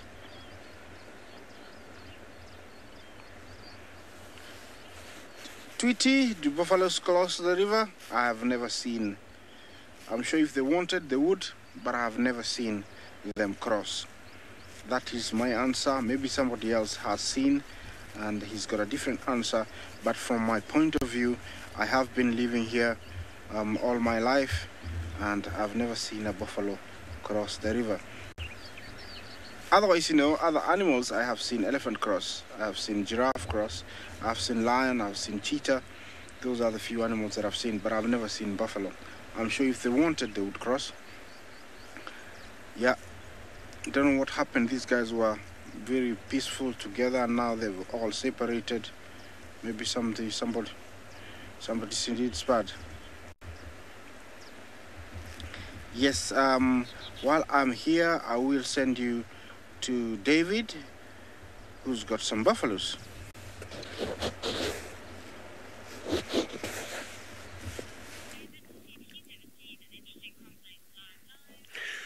Well, crossings are always interesting depending on what you like, but one crossing was a sad one. I saw cheetahs trying to cross a river, and it was a mother and her 3 little cubs, and she lost one, and that was not a very good crossing. So crossing will always be done by most, if not all, the animals, including giraffe. But of course, giraffes will cross on very low water levels. And these are the Maasai giraffe just walking, and I don't know whether they know they are walking next to the old escarpment in the background there, with an egret flying up out there in the air. Very good job, Bungay.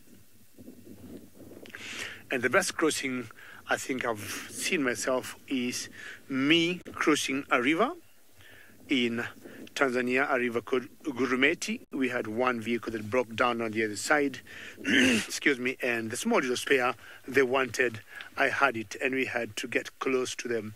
And we had to devise a way of crossing the river holding sticks like this, making sure we do not walk into any crocodiles. Well, there's a hyena somewhere there, Bungay, thank you very much. And where we are, this is the area or the territory of the North Clan. Now, we have not been able to locate Wafos, and the area is so wet, it's so waterlogged, and the den from where we are, the original den, is about 2 kilometers from here, and it's just impossible to get close there. But you've been seeing all these members of North Clan walking around, of course, their territory. You can tell that one, she is full, and most likely she came from feeding somewhere. And what we're trying to do is to just sit here and see the direction they're going into and find out if we could get any access to that area. But as you can see, the grass is quite green, but below it is all water. It's waterlogged. Actually, when that hyena was close to me, you could hear her splash the water as she was walking. So we've got a feeling they must have relocated. There's some researchers here from Michigan State University who have been following this particular clan for such a long time, maybe 30 years or so. And the last one I spoke to told me they had relocated their den, not once, but 2 times. And my guess is because chances are the barrows of the den got water, and of course nobody wanted to stay in the water. Wafos, the commander of the North Clan, got 2 cubs, and definitely she knows water will not be of any good to them. And her granddaughter, got Soup, also got 2 cubs, and for one very good reason, they had to relocate. And most likely they went to higher ground. excuse me, and not sure exactly where they want. So by staying here, we're thinking me and Bungay will see the general direction these hares will be going. Hyenas will behave a little different from wild dogs, but they have so many commonalities. I would say they have so many commonalities. The only difference is when they hunt differently. The hyenas, when they bring, for example, their prey down, they have to subdue it, kill it, then they eat it.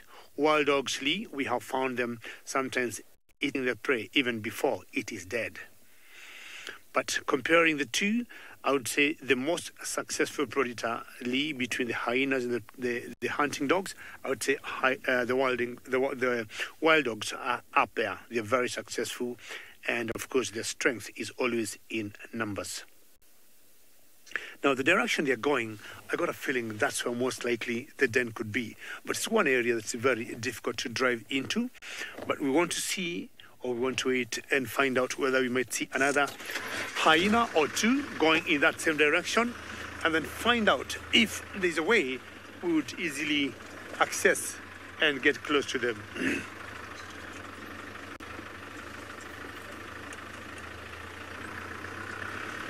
Alex, how are you? My name is David Alex, and very nice to have you on board, and very nice to hear you just joined us. A very big welcome, and I would say we are live and direct. We are 100% live.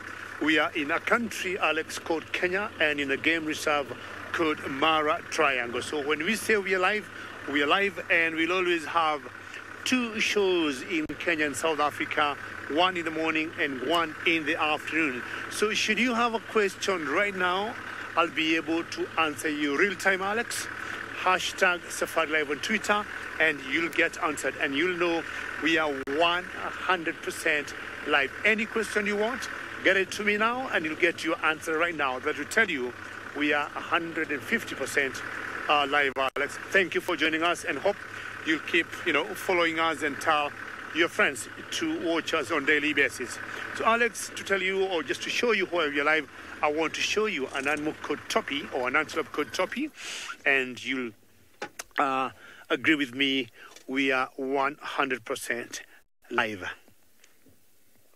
So that's an antelope there, and it's called Toppy, and my camera operator called Bungay, he is just showing it to you, and you can see he is chewing. So that tells me what I'm saying and what that animal is doing related, and he just turned to his right. Did you see that, Alex?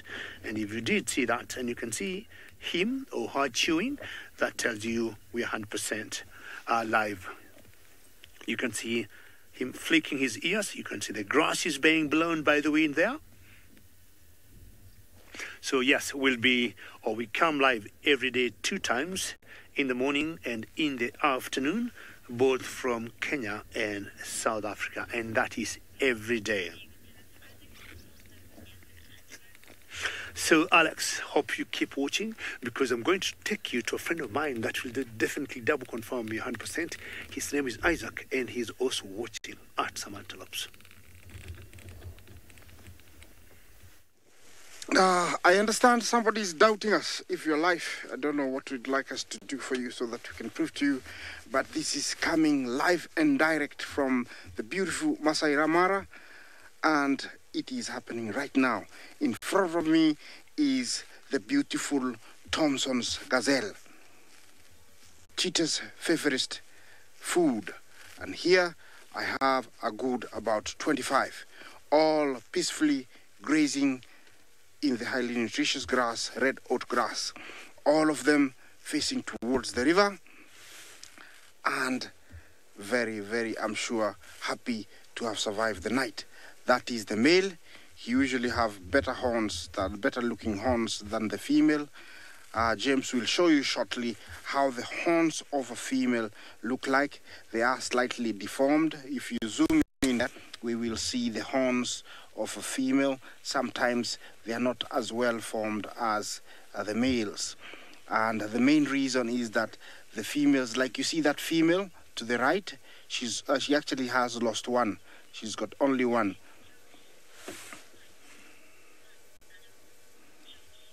flight. These are flight animals. They don't fight. They don't have the strength, so they flight. They run away, and they are actually quite fast, and they have very sharp angles when running, and they need to have that because they are cheetah's favorite. And also the size is very good for the cheetah, so that's why it goes for them. The tail twitching is a natural thing, keeps away flies from the backside. At the same time, it's quite natural. I would actually sometimes compare it to us blinking.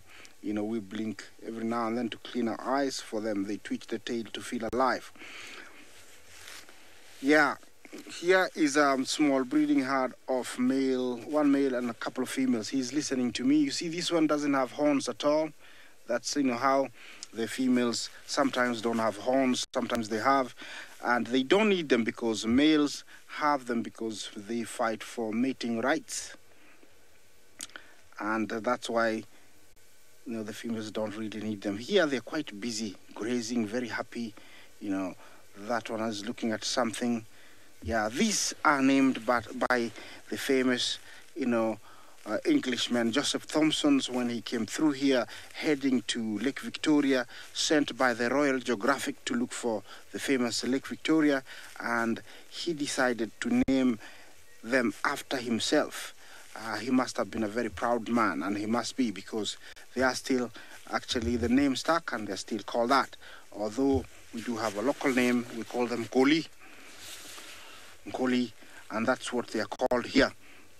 And they're in big numbers. During the annual migration, these guys do migrate, and I actually outnumber most of the other larger antelopes like Topi. There are about 200,000 of them migrating. The one farthest there looks very pregnant. Yeah, it looks very pregnant. So, you know, they could be giving birth quite soon. And that is the time that we see lots of jackals and lots of cheetah, because they go for those small ones. Sad, but it is true.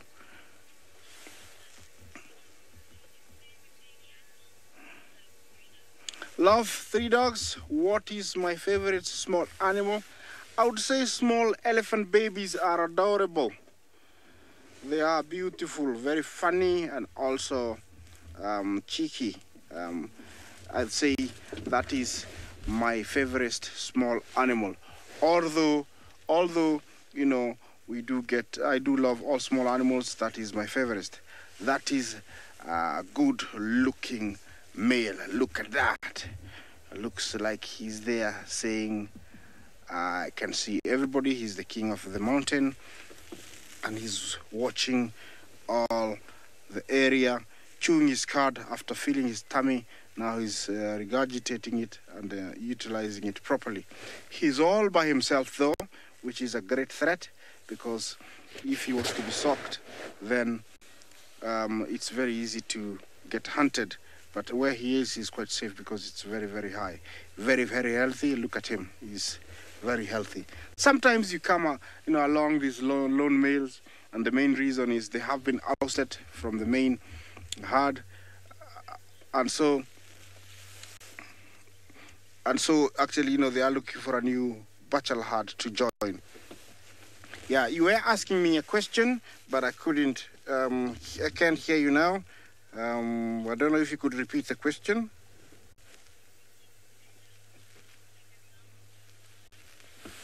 Ravinda, you ask which are faster. I would 100% go with the Tommy. You know, can you imagine somebody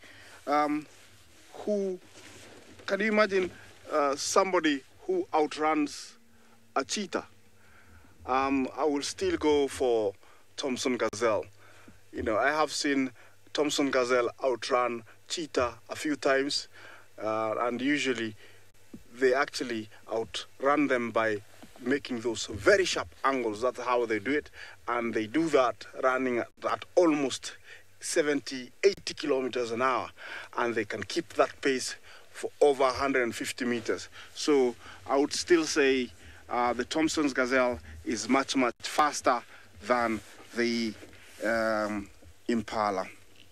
Impalas have got amazing speed also, but their main defense is they jump very high. They've been known to jump up to around 36 feet, long and about 9 feet high.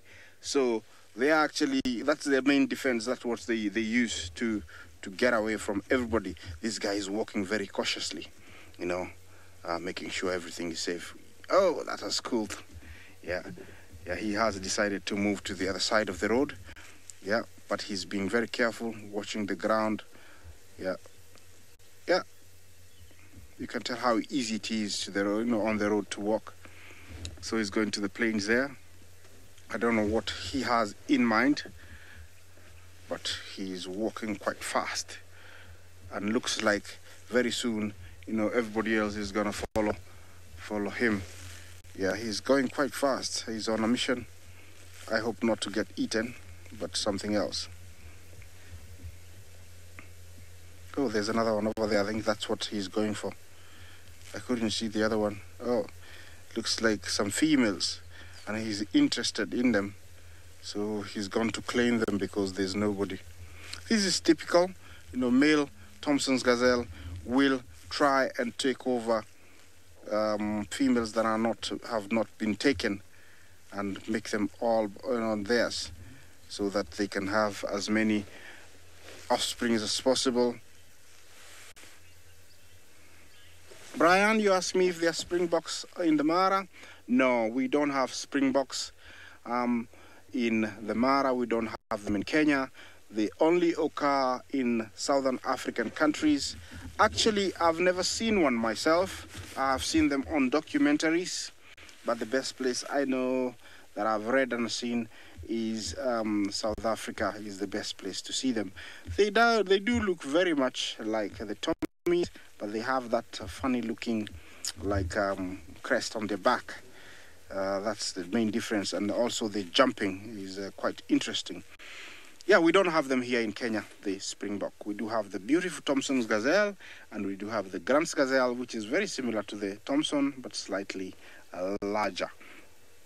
Remember, you're watching Safari Live, and you can join us on hashtag Safari Live. You can drop us a line, and also you can also, see us on YouTube live stream. While I continue looking for something else for you, I'll send you to Coley, who's got a beautiful bird on a tree.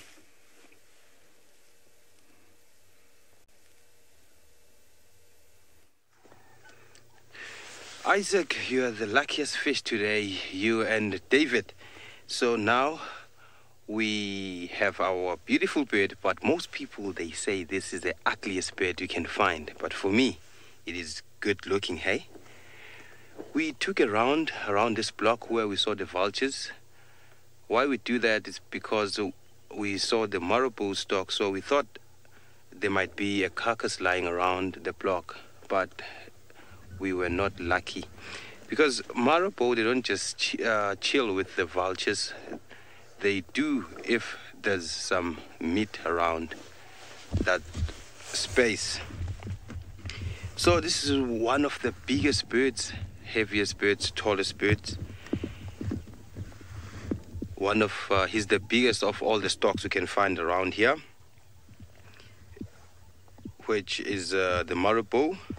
It can reach up to 152 centimeters, and it follows with the saddle-bill stock with 145 centimeters. And then it has this pinkish thing that hangs on its chest there.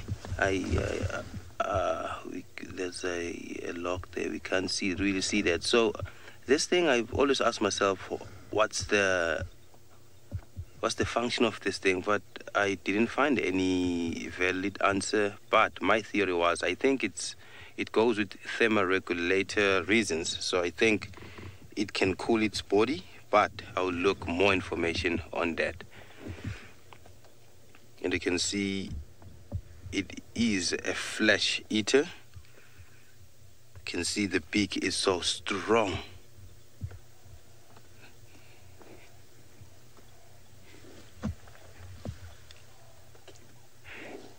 Kim, you're talking about the ugly fives. But I don't think this bird has to be part of the ugly fives. For me, it's beautiful. It's good looking. Uncle James at the back is disagreeing with me. He says, no. But, you know, we see different things in a different way, hey? So, a marabou stock is a common visitor and a resident. They don't nest here. I'm not quite sure about that because while I was at the college, my lecturer said they love nesting on cliffs. But somewhere up is it cliffs, trees.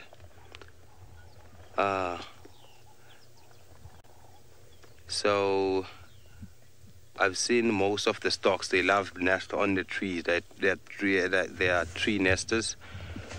But their nest is so huge. It is so huge. I've never seen their nest before. And they love being next to a carcass. You can see their beak is designed to tear that hard or difficult and strong flesh from the other species of the food they prey on. So what I like about this bird is that you can see the legs of this bird. They are so long, and what it does to cool its body temperature, but for now it won't worry about that. I don't think it does that. It defecates. It defecates on its legs so that it cools its body off when it's very hot. But for now, I think it won't do that. But maybe it's that thing, it's normal behavior now. That's okay. For now, while we're looking at my beautiful looking bird, let's go up to the Mara. Question from Vinda. I thought they were linking. Bald bird. Sorry. I was confused with the FC.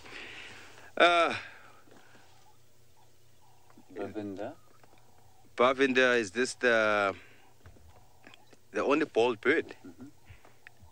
No, it's not the only bald bird you can find here. You can also find Belinda. This is the only bald bird you can find here. No, not only the bald bird you can find here. We have seen the southern ground hornbills. They are bald, and you can find the Cory bastards, but they are so rare to be seen in this place. And you can tell that even the vultures are the bold birds you can find. More especially the lappet-faced vulture, which is the huge vulture you can find in this place. So he's sitting here alone, a lonely loner. This is a normal behavior. Now while I'm doing my birding, let's go to the Mara with Isaac. He's also have a bird.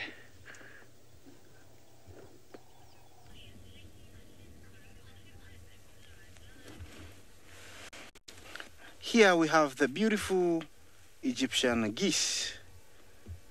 I think the name derives from the Egyptians' drawings. They occurred a lot in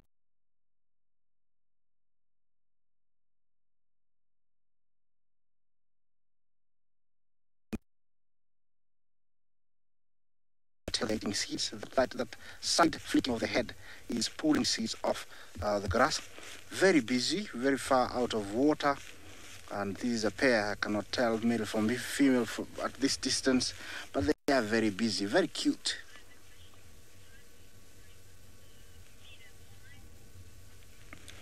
Yeah, I do apologize for the breakup and the hiccups. It does happen every now and then. I apologize for that. But anyway, this is the Egyptian geese, and they're very busy. Look at them, how busy they are. They're very good swimmers. So in case of threat, they will fly and get into the water. And they actually, sometimes I ask myself why they call them geese, because when you see them flying, they fly like a duck, they sound like a duck, they look like a duck. Everything about them looks like a duck, although, you know, they call them geese. I don't know why. What's the reason? I still have to get an answer to that. Are quite busy. Apart from them, we do have another beautiful bird not very far from here, and we'll show them to you just in a moment. And this is the elegant, the fabulous gray crested crane. Also, this is a pair. They pair for life, and they're out in the open, showing off their beautiful crest and colors. Yeah, they have that beautiful red wattle underneath their neck. That is one way of telling, you know, they are cranes. And also, you know, look at the colors. They have all different kind of colors. One thing about this bird that I love about it is when the male comes into season, he usually has a very elaborate dance that he does to impress the female, and he usually jumps up in the air and opens his wings and does a 360 degrees in the air, and then, you know, bobs up and down that neck. Can you imagine, you know, that happening? And if the female is impressed, she will present herself to the male. They are going too far behind the car, so I have to turn a little bit so we can continue covering them. Yes, so these are some common birds in the Mara that we see quite a lot. And it means they're not breeding, they don't have chicks, they don't have a nest, because if they did that, then they would have, there would be one, or the other one would be sitting on eggs, and if they have chicks, they'll be very, very present. You see, they have very big toes. Those are to help them, you know, wading in the mud so they don't get stuck. They can actually float a little bit. Yeah, they look like they want to cross the road. So we can say the crane crossed the road. Why? Because it could, and because it can cross the road. There we go. They are going to cross the road. I don't know what mission. Yeah, I don't know why, you know, but the crane crossed the road. You can say that. I don't know why, but maybe there's more seats on the other side. Remember, you know, these birds have got amazing eyesight, so while they're doing that, they are looking around and making sure there's no threats, because, you know, all the cats, all the predators will go for them. We are losing the angle, so I have to change my angle.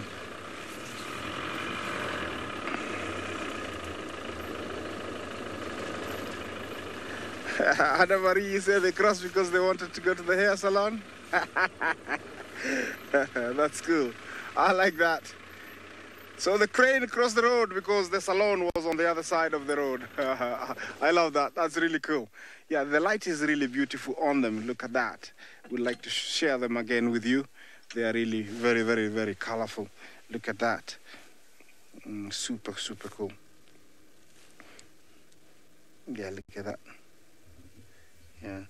Remember, this is the national bird of Uganda, and they are very protected in Uganda. Over here in Kenya, all birds are protected. You cannot have them as pets, and I'm very happy for my government for that, because you cannot actually justify that, you know, you want to keep such a bird in your yard. It should be here. Looks like the one in front is really, you know, pulling this other one. I don't know which one is the male or female, but, you know, it's really like telling the other one, come, let's go this way, let's go this way. For some reason, I don't know, they've been walking for quite a while. Okay, because we're losing the angle again, I'm gonna leave them to enjoy the sunny, beautiful morning and then head down the road. Hopefully I can find something for you, but it's getting warm, and sooner or later I'm gonna be shedding everything. It was quite chilly when I started, and that's why I'm dressed up like this. This is the area where we saw the lionesses this morning, but they have left. I don't know where to. Maybe they followed the road. I might see them down the road. Yeah, while I look for something, I'll send you to Lauren, my colleague in Greater Kruger in Juma, and see what he's got.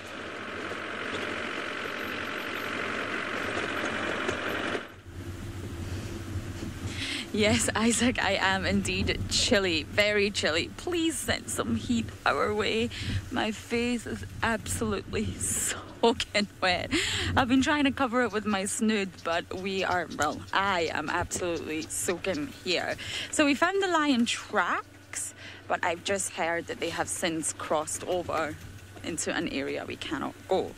So we did locate their big tracks, but unfortunately we did not locate them. Now, as you know, it's so cold. My other mission was the hyenas. And there's just hyena tracks everywhere. They must have been wandering all around Juma last night and this morning. Every single road we have driven on, which is quite a few by now, there is hyena tracks absolutely everywhere. Just no hyenas. Which is very unfortunate because it would be delightful to see one. But at least we know they're wandering around on Juma at night time. I'm definitely going to get the sniffles after this drive. It is a very wet and cold one. And completely barren of animals. Which does not make life very easy for us. But we will stay hopeful. But it looks like Tole, who is not that far away, does have a bird. So let's go over to see him.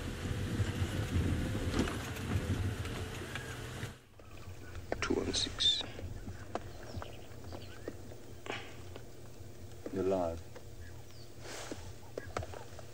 Hi. Yo, You are now live. look what we have here. And I think this is an armor falcon, but I had an argument with James at the back, so I'm still checking on my book whether this is an armor falcon or not.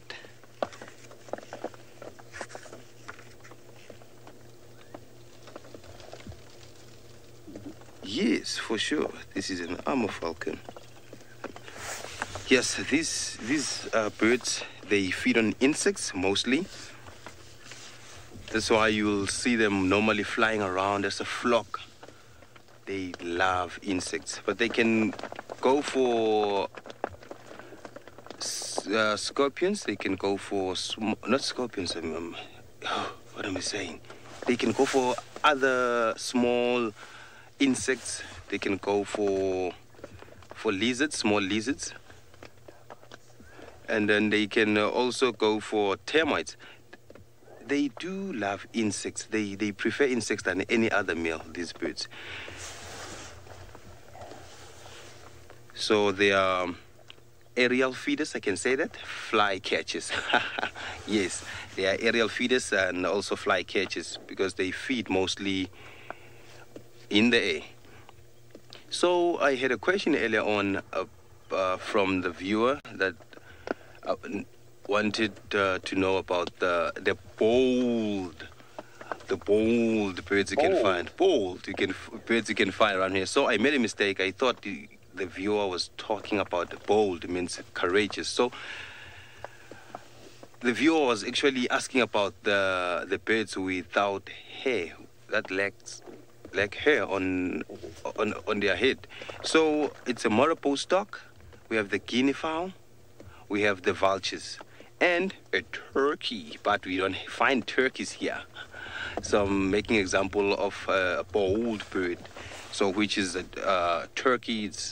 It's one of the birds that they don't have feathers in their heads. It's simply because they most flesh feeders birds, they lack hair. Because they have to, actually scavengers most of the time. Scavenging birds, they lack hair, feathers, not hair. What's this hair thing? Because they have to put in their head in a carcass, so it helps them not to contact diseases. So if they have feathers in their heads, it will be compromised because it will lead them to have diseases or viruses that maybe a carcass might have. So this one is perching here nicely. I think he's warm because it was flying before it landed here. So it's warming, it's keeping it cool, it's keeping it warm. You can see the feathers, and it looks much fat than when it's flying.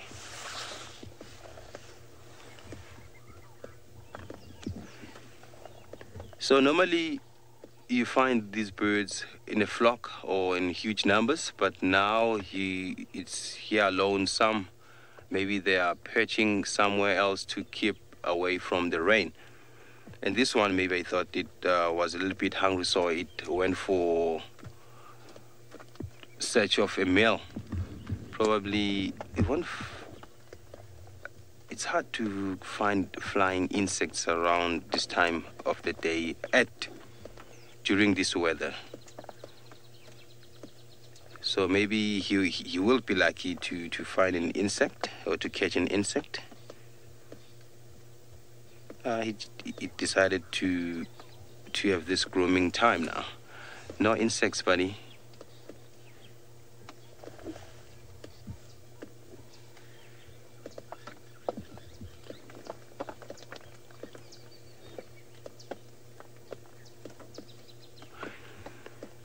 Let's go to the Mara and see the huge animal that is way too heavier than this bird.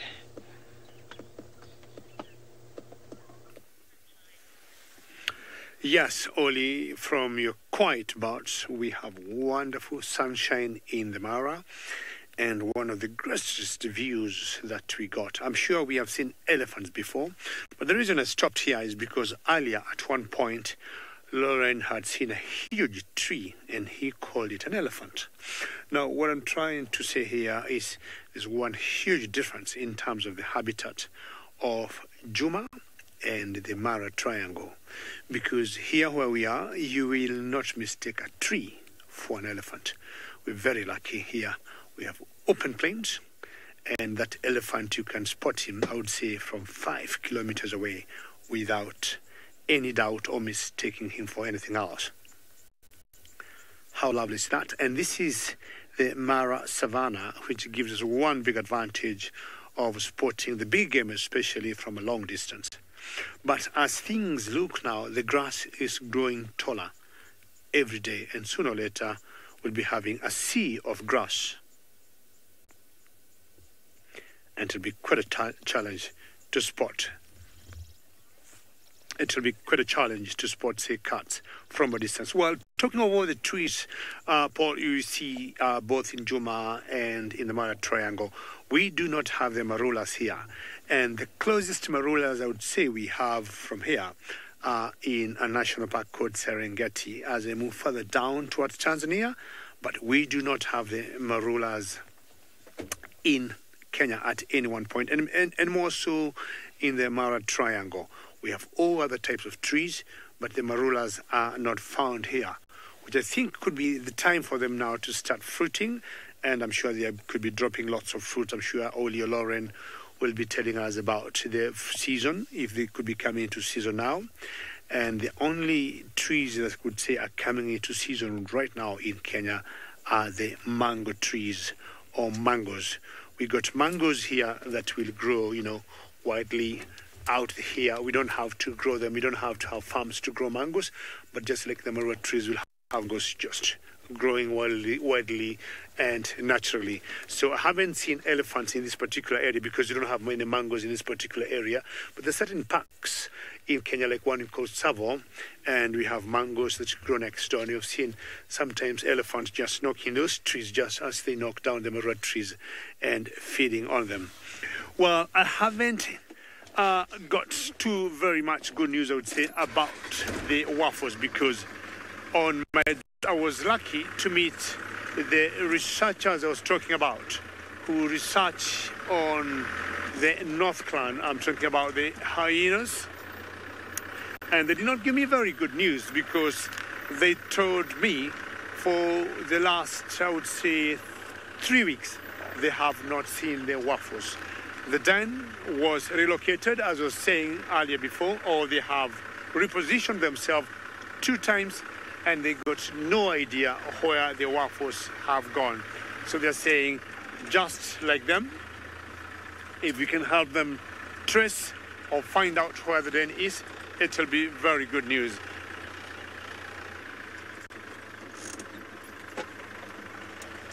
Kid Cat, you're asking if lions will attack hyenas. That rarely happens. That rarely happens. What should happen is we have seen lions stealing kills of hyenas and vice versa. But in general, we have not seen lions attacking hyenas. They have no reason to do that. And you'll find as much as they are different predators, their territories will always overlap. But very unusual to see lions attacking hyenas. That only will happen if the lions will want to steal a kill from the hyenas. What I've seen happening more is the other way around. The hyenas stealing kills from the lions.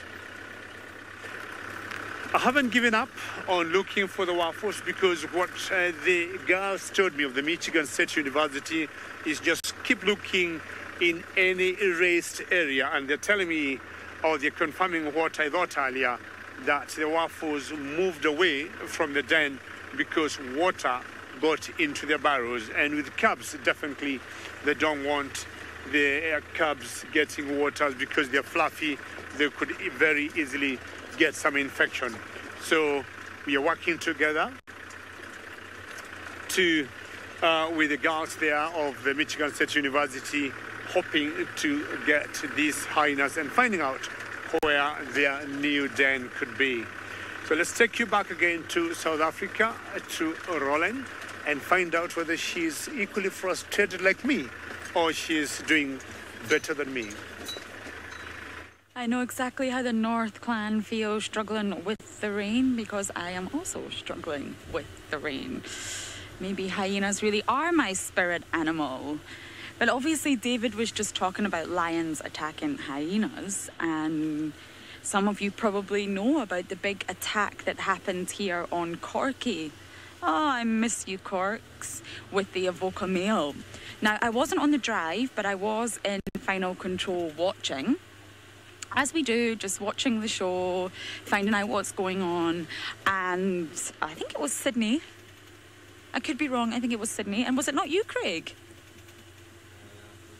Yes.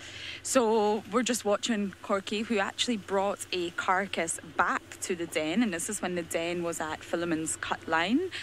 And she's just happily eating. It's morning time, I think. Oh, it could have been afternoon.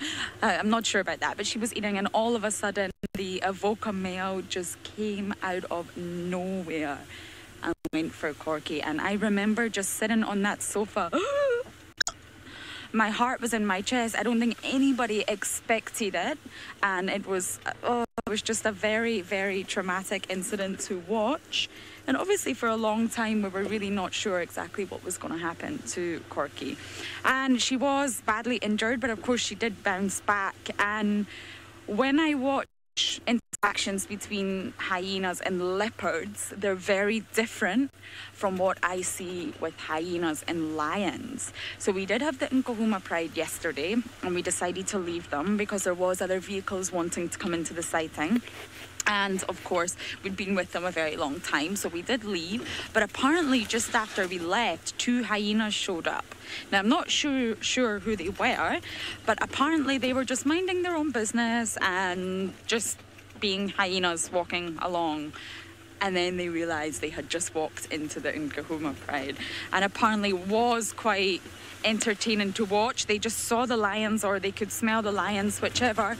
They knew they were there, and they just ran. They turned in the other direction, and they just got out of the area. So it's interesting to see the different ways that the hyenas react when they see leopards, for example, and then when they see lions. And the Avoca attack on Corky was very vicious, or what I would say very vicious. I think if Corky hadn't managed to be so flexible and outmaneuver him in the way that she did, I think the Avoca male would have really attacked her and killed her. So it was quite a sighting that Sydney did have, and it terrified us all for quite some time. But yes, lions and hyenas, It's an interesting interaction to watch. I do think that hyenas are a lot more scared of lions, especially male lions, than they are of leopards. When you see Corky and Hosanna together, for example, it's a little bit more comical. They seem to just annoy each other. Hosanna wants to annoy Corky, and for some reason Corky wants to annoy Hosanna. There doesn't seem to be that same level of terror. So we are just going to pull over here for a moment. There we go. That's a little bit better. So yes, it is just a case of lions and hyenas having a completely different interaction. So right now we're going to go over to Isaac, who does have hyenas.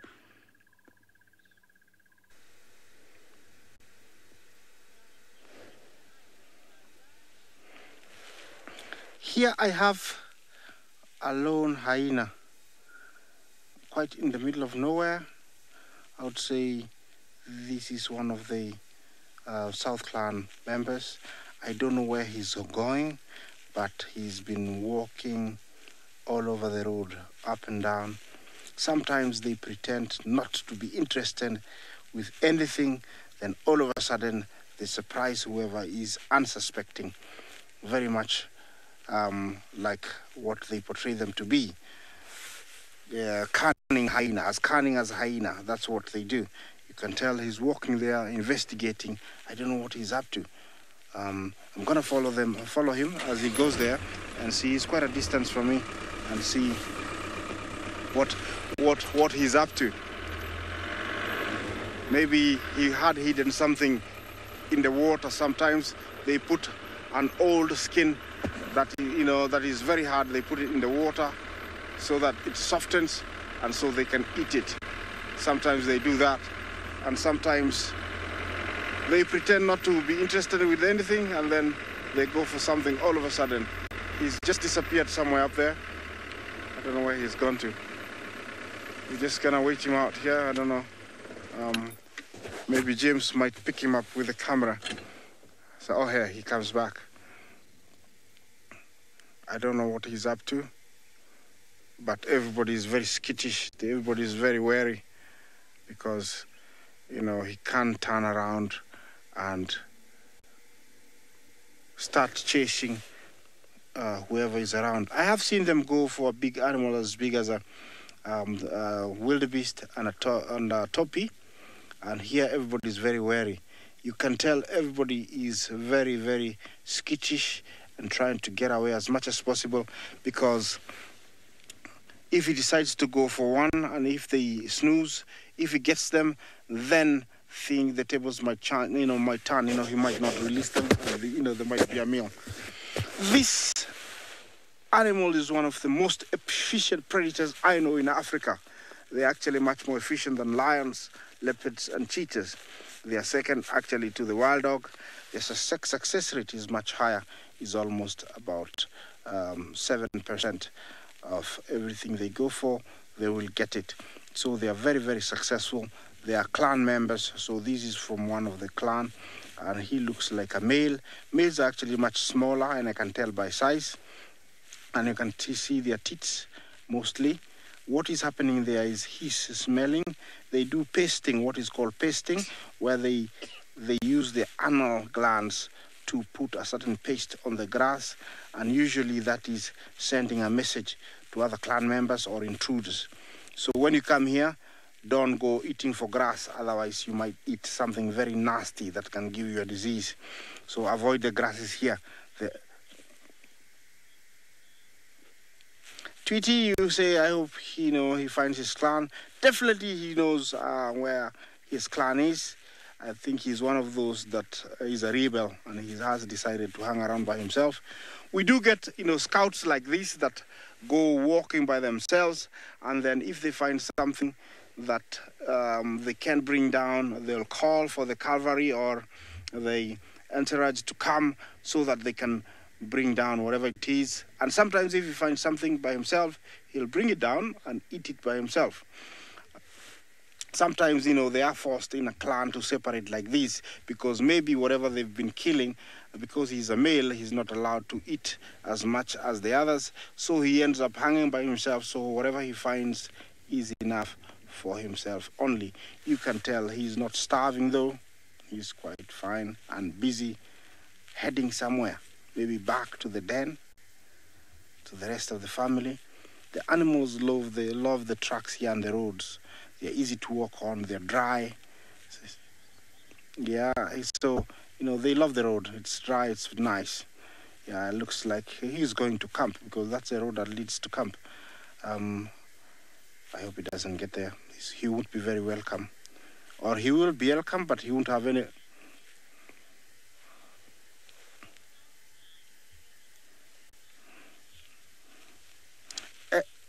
MWUYM. Yes, they are. The southern are much bigger than the north clan. They are much, much bigger. Looking at their map in camp, I would say they're much bigger. Although I'm still learning about them, they're actually much bigger. And this morning, we have seen quite a good number of hyenas. And I'd say they're all South Clan, which is around this area. I haven't seen Waffles, who is our famous female matriarch hyena. David, my colleague, has been looking for him.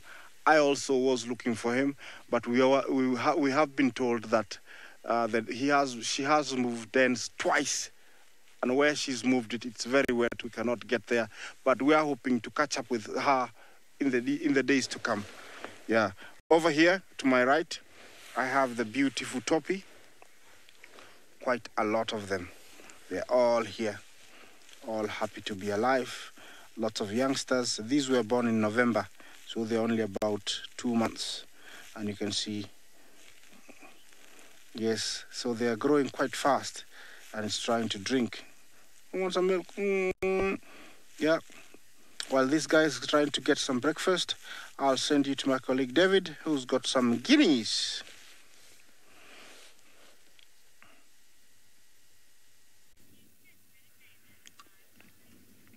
Very good, Isaac. Maybe you might be the lucky one to get the waffles, which have been quite elusive even to the researchers for the last 3 weeks or so.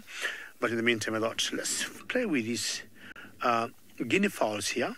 These are the helmeted guinea fowls. And they must be very hungry because you can see they're either chasing some insect that they're feeding on. And of course, they also feed on seeds of grass. But definitely they're enjoying their meal this morning. Going in flocks, 3, sometimes up to 20, but it's just a small flock of 3. And again, as I say, these are the helmeted guinea fowls. We have always raised them here in Africa, in our homes, together with the chickens. And apparently I've seen them incubating each other's, eggs and hatching out. And the chickens and the guinea fowls, coming out together. What I've always wondered is if the actual fully grown guinea fowls or the chickens can tell the difference when they are raising them. I've never known, or I don't know how I would ask them to find if they know, you look different from me. But when you see them, feeding, they all look like everything is the same to them. Just Rob, you're saying you haven't seen the guinea fowls for a very long time. I think sometimes when it rains and the weather conditions changes, that could happen. I'm happy you have seen them. Dr. Raff, and what I want to do, I'll take you a little closer to them for you to see them much better. I mean, I love them. I have grown in my village raising them. So we have been eating them. They still eat them in my village, not like the ostriches, but they still raise them together with the chickens and they feed them. So, Dr. Raff, we're going to stop here for you to enjoy sighting of this part that you have not seen for quite some time. Perfect light we got.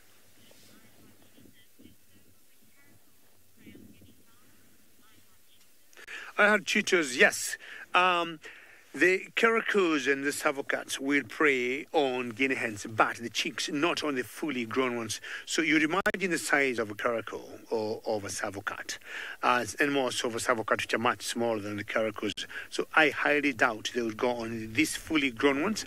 So on their chicks, I have seen them many times preying on them, and they're always very patient. I'm sure you know the caracos and savos. They will hide, they will stalk and wait at the right moment for them to pounce. And I've seen them a number of times pouncing on the chicks of the guinea fowls, but definitely not the adults. The adults will be definitely too big for them, and they might poke them with the beaks or just fly and take off. I'm not sure what are the small little birds there. Well, the bird that is just behind there is called pintail wider. Move away, give us space. That one, you see that one there? Well done, Bungay. That is called a pin-tailed wider. Two of them, and what they're doing a courting dance. Now, they're either competing on one female that I saw on the ground there. Look at that dance. Hoo la la. And the message here is just to excite the girls on the ground there. I can be a good dancer, and that's the only way they would be able to entice those girls to be able to mate with them. How interesting for such small birds to behave that way. They don't do a lot of what I'd call a mating call, but they do a lot of dancing or lots of dancing behavior. Just landed on the road there to the left. That right, Bungay? You see the other one, the white one? There, yes.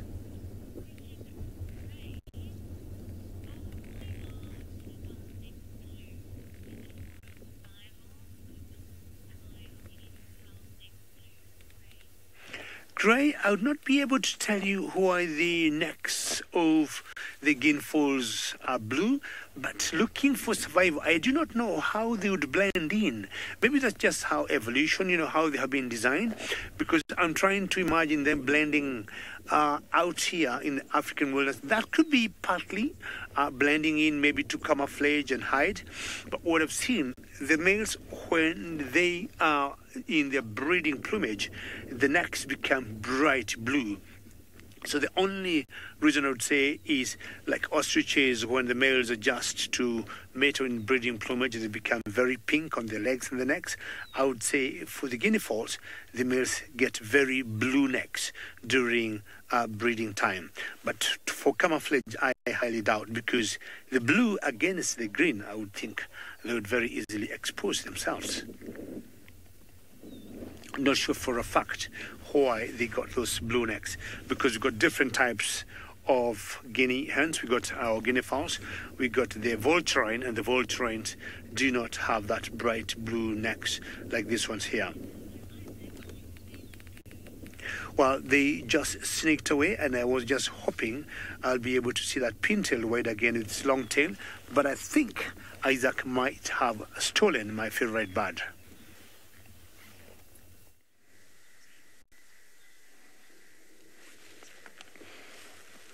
Here we have the most beautiful bird actually in the Masai Mara. The most common, the most beautiful lilac-breasted roller in a very awkward place on the ground. I don't know what happened. Maybe he saw something that he wanted to pick, and then when he got there, actually maybe it flew off and he decided to stay there, hoping that he might find something else. This is a very beautiful bird. When it flies, you might get to see the colors, but for the moment, I hope it can stick there for a few minutes for all of us to observe. That thick bill is for killing and crushing little insects.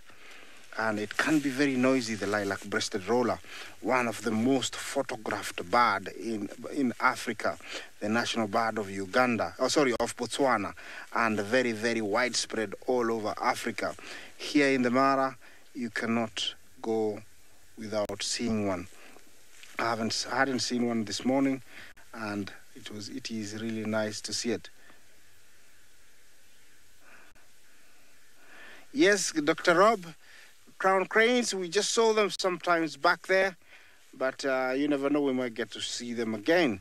They are quite numerous, but yeah, we do have them in the Mara. Yeah, this is the lilac-breasted roller, and he's on the ground. They pair for life, so he's got another one sitting on eggs somewhere, and I don't know exactly what he's doing here. It's on the ground. Normally you don't see them on the ground often like this, because they love it on the trees where they can have good distance to see, and then they fly down if they spot something to get it and then fly with it to the tree and eat it at leisure. They nest in hollow trees, abandoned trees by woodpeckers, owls. That's where they nest. And the reason they call rollers is sometimes they can be very noisy. They fly quite high in the air, and then just like a fighter jumbo jet, they will roll down doing 360 degrees, bombing down and making lots of a kerfuffle. Hence their name, roller. That's how they get their name. They roll from very high up all the way down. He is being very, very cooperative, this guy. I think this is the one that we taught him well. So he is abiding and listening to what we taught him. When he flies, maybe he's going to do that quite soon. Look at that look.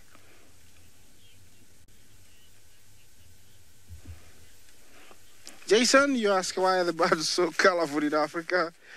I think we had that chance to get all the beautiful birds here. And I think Africa is beautiful, so you should have some beautiful birds. But in real sense is that actually it is for a reason. For birds, some of them have these beautiful colors to attract mates, so that they can breed. That is one reason. And also, I believe they see in colors, so they should look beautiful. That's why they have all these different colors. Otherwise, I don't have another better explanation. It's a place where you find these beautiful birds, and I think they're meant to be here. Well, this guy has been very cooperative, and I would love to give him some peace and leave him in this same spot.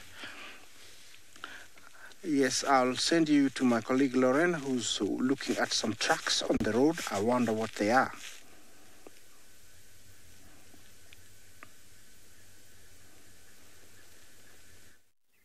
So I have decided to get out my vehicle, and no, I'm not going to do a dance. I'm not going to sing in the rain. I just want to show you this whole area. Now, we've been going round in circles and circles for the lions, and of course we've came across so many lion tracks, but look what else is going on here. So let's see if we can get closer to this one here, if this is possible, Craig. So this has actually been two males, we think, fighting. Now, not only is the size huge, you can see here they've got their claws out. Now, lions' claws are not always out when they're walking. They keep them back in a sorry, I'm so cold, I'm actually shivering. I apologize about that. They actually keep them protected in a sheath, but here the nails are out, and you can see all the marks from their manes. It's actually really smelly as well. And all the scuff marks. This has been two males fighting on the middle of the road. Whoa, look at this. Are you able to see that, Craig? This is lion hair. They've pulled out lots of hair from each other's manes. Wow, I just thought that was incredible. There's just track marks everywhere. They've had a real big scuffle here. There's more hair over here. Huge tuft. So this is most likely the Avoca male. Now, obviously, we don't know it's an Avoca male, but it's just the most likely explanation of what has happened. And as you follow on, see this one here? I'm not sure if you're going to get a good view of it. My hand just fits right in there, a very Lion King moment of all these huge claw marks. So obviously I am not connected or plugged in, so I'm going to come back and be connected to the world again. I just thought that was a highly interesting thing to point out. And Craig actually just heard some lions contact calling.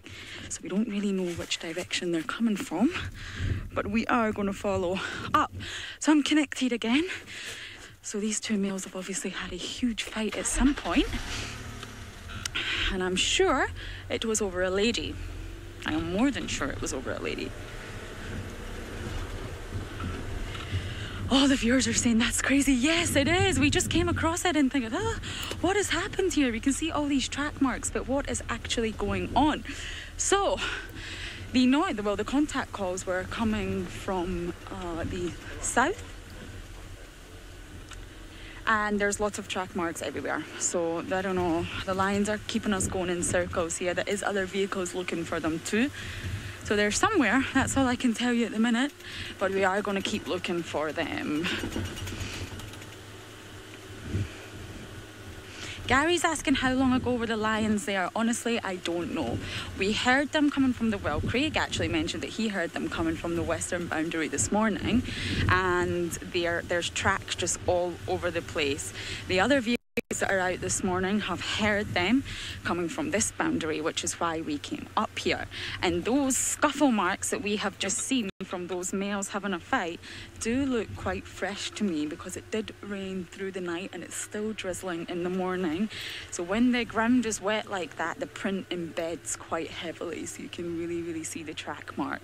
So possibly this morning, the early hours of the morning, these lions have had a fight. And all that hair is still there with the raindrops on it.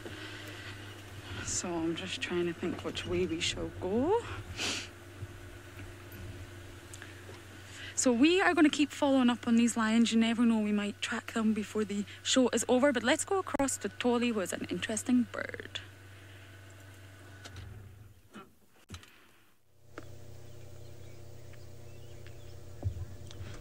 This is one of the prettiest birds we find around here, which is our common resident. This is a little bee-eater. It's a very beautiful bird, colorful bird, but now the colors are not showing off because we don't have any light. It's taking it easy there, looking for any luck and hoping for any luck of maybe an insect flying around. But for now, it's perching there. Bee-eaters are such colorful birds, and there are a lot of bee-eaters we can find around Sabi Sands and Juma, which are the common resident, the one we're looking at right now, and the migrants. The migrant, I'm talking about a European bee-eater, which comes here on a specific time, around summer. You can see the beak. This is a insect eater. Oh, what a yawn. What a pretty bird. Yes, indeed. It yawned and it's telling me that it's up to something. Or maybe it might be up to something. Or maybe it was asleep. Who knows? What a big yawn there. Because I also make a big yawn after a long nap or a long rest. Because in most cases, I normally see this bird in pairs, or maybe I'll be lucky to see one around this place. But I can't say it because you can see the color, the plumage can easily camouflage, more especially during summer season when there's a lot of green color around. So it's not quite easy to spot them.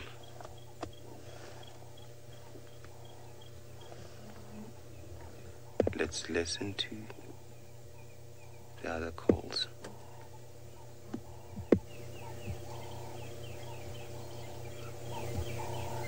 Yes, I'm also loving and enjoying this sighting. It's so quiet, nice, and a little bit of wind. and the rain is still coming down from the sky.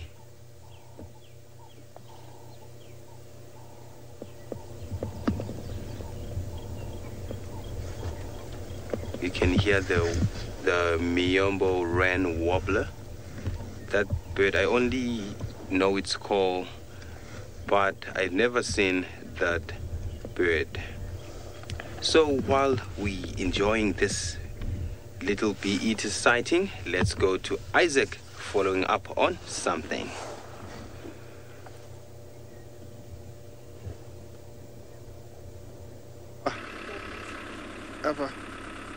Yeah, it's right here. You see it? On this bush here. Yeah, we have a very tiny, yeah, if you zoom in there, you will see it, James, over there. Just zoom in, there, and then, yeah, to the right, you see it, to the right? Yeah, to the right there. That's the beautiful rufous-napped lark. Yeah, a grassland bird that's found here in the Mara. It's one of our common larks, and he's in perfect place. Look at that. Just imagine he's in the grass. You'll never see him.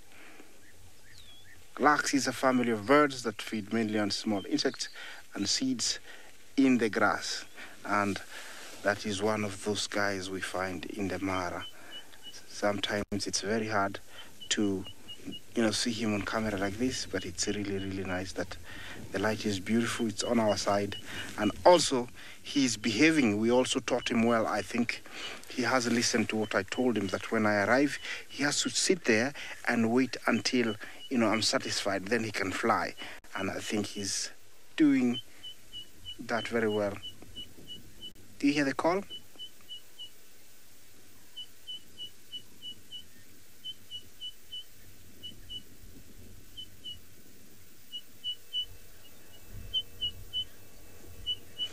Really beautiful, super, yeah, super. And then to the left, if you swing across, James, to all the way across the side, and then to that bush there, that one there, just zoom in there, you'll see a bird. It's another one of my favorite, and it's getting its breeding plumage, almost getting there. It's the Jackson's widowbird. Remember yesterday? This is the red-winged widowbird. And he's getting his adult breeding plumage. Really beautiful. Look at him. The females don't have those colors. These are seed eaters. They get these colorful colors so that all the same thing applies to excite the females. The females love colors here. They don't love, diamonds or gold or anything. They love the beautiful colors. I'm trying to locate him in my bird Bible so that I can show him how he looks when he's non-breeding and when he's breeding, so you can see the difference. Sometimes it takes a little bit longer when you're talking at the same time, concentrating on opening the book.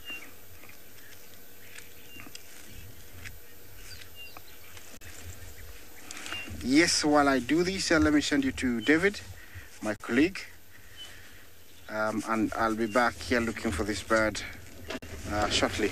There is quite a lot to go through, and I'm trying to do that, but now it's going to be easier when you're with David. Beautiful bird, this black and white bird. And why I'm saying we are lucky, it's because we've been able to see him on the ground, and I'm saying him because it is a male. Why did he just go? With his long tail. And this is what I was telling you earlier. It's called the pin-tailed wider. And let me see if Bungay, as we wait and see if we're going to come back. How does that look, Bungay?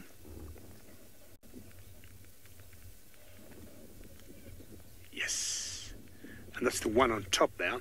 And it's got the pin-tailed wider. And the beauty about this bird, he got a tail that's almost 2.5 times the size of, his body. And this is what you call breeding plumage.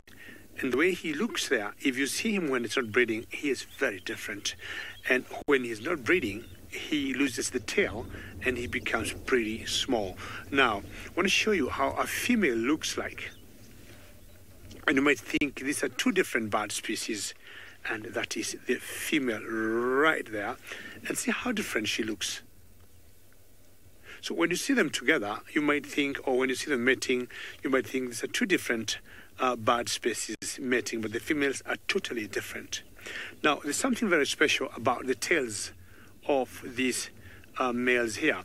Now, this long tail, when you see them flying, like when you saw him earlier doing a dance, you'll see them, they tend to struggle to dance, they tend to struggle to fly, because definitely this tail is too long, and we would say it's certainly an encumbrance to have such a long tail in flight.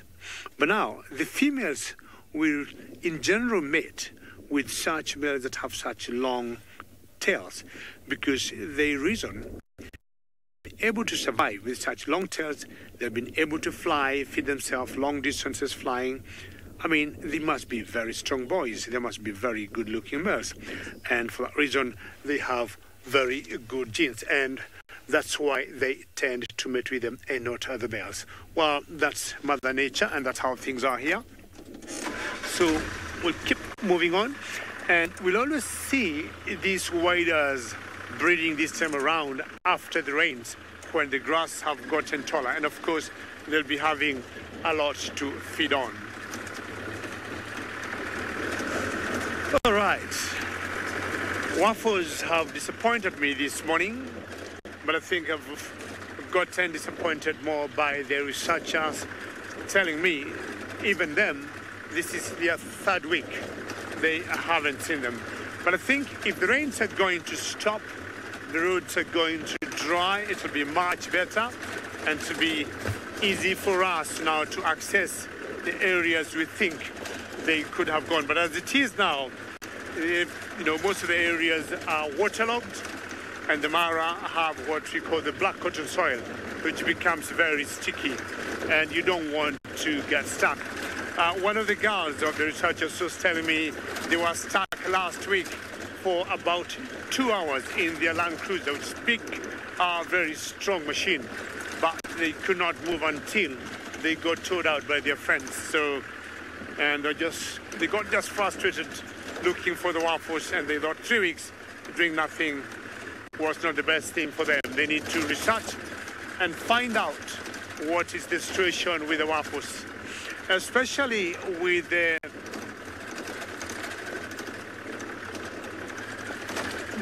latest development, where they thought Waffles' granddaughter Soup was just about to take over the leadership of the North Clan. Well, you never know. That's how it is. We'll keep trying maybe later this afternoon. But let's first go back to Isaac, who I think is still doing lots of birding this morning.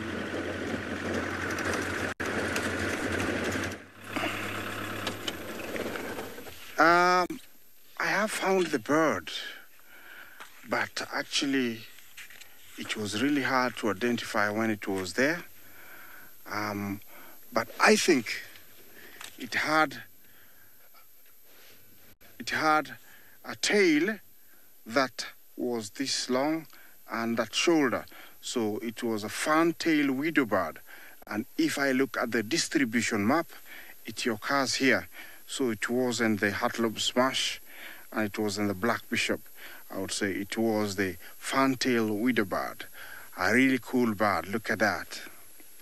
Really beautiful. Yeah, and that is when it's breeding, and this is when it's not breeding. Very big contrast. Very, very difference. Yeah, this is breeding, non-breeding, and this is the female. See the female when it's breeding, the female when it's not breeding. So non-breeding, breeding. Very small, slight difference in females. Just a slightly reddier color on the shoulder, but the male is actually quite distinct. It stands out. Yeah, amazing. I wonder, how this nature evolved to be like this. I wish we were like this. We could look beautiful, and only that would be enough.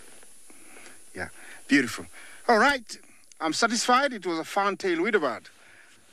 I don't know if you have seen some elephants, but I do have a very big herd of elephants, not very far from me, and they're actually heading towards me. Here they are. It's my first elephant of the day, And I think they're coming down to the marsh where it's nice and soft. They are going to get some nice soft grass. This looks like quite a big breeding herd. It's quite beautiful. I'm gonna drive closer to them so we can have a closer look. They are not very far from me. They are right here. And I'm looking forward to saying hello to them. Looks like a comfortable bunch. One that actually, that I'm usually very comfortable in getting close to, you know, females with young ones. And the behavior is quite easy to read from a distance. So I am very comfortable getting close to these kind of herds. Yeah, looks like they're very busy enjoying this nice fresh green grass, and all the birds are flying around them. There is actually a drongo, the black bird that's flying over there. Yeah, he's flying past me. Yeah, look at all of the guys here. They're heading towards me. I don't know how close they're going to get to us, but they are coming this way. This one in front here, I would say, he's a young mother. Sorry, I didn't hear to who, but let me take you. I'll take you to Lauren, who's got some jackals.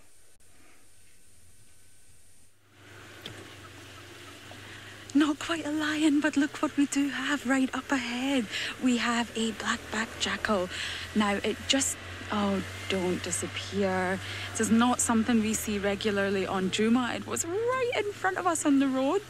Now, it's walking very, very, very fast. Let me see if I can just go up here and Craig can get a good shot of it for you. It does look like it might wander into the thicket. Are you able to get that, Craig? Oh, it's wandering away. No, it just came out right in front of our car. Incredible. It's really not something you see here regularly at Juma. You do see them, don't get me wrong, but it's not a regular sighting.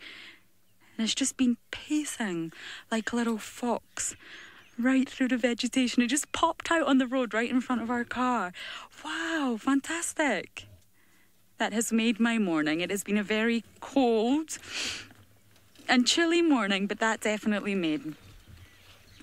So we're just going to head out of here. The jackal has completely disappeared. It was skipping quite jauntily right along the road. One last look. Yes, I think it's disappeared. Okay, well, at least that was a lovely moment for us. So while we head along the road, let's go back up to Isaac.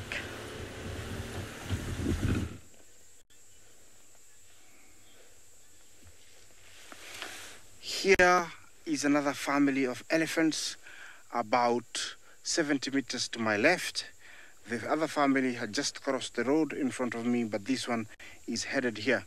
They're all scattered, spread out very comfortably, and everybody looks like they are having a big gathering towards the marsh because everybody is headed there.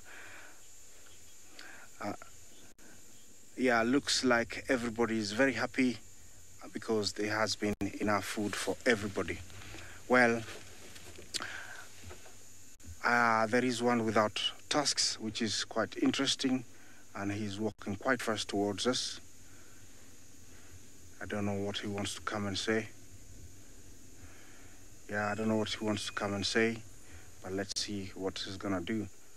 Sometimes they lack these tusks, and this is like from a family tree where they don't grow tusks, and then everybody doesn't grow. Yeah. Yes, well, on behalf of everybody at SafariLive, it's been a pleasure hosting you. From all my colleagues, I myself, my cameraman, I would say goodbye, and please do join us again later today. Bye-bye.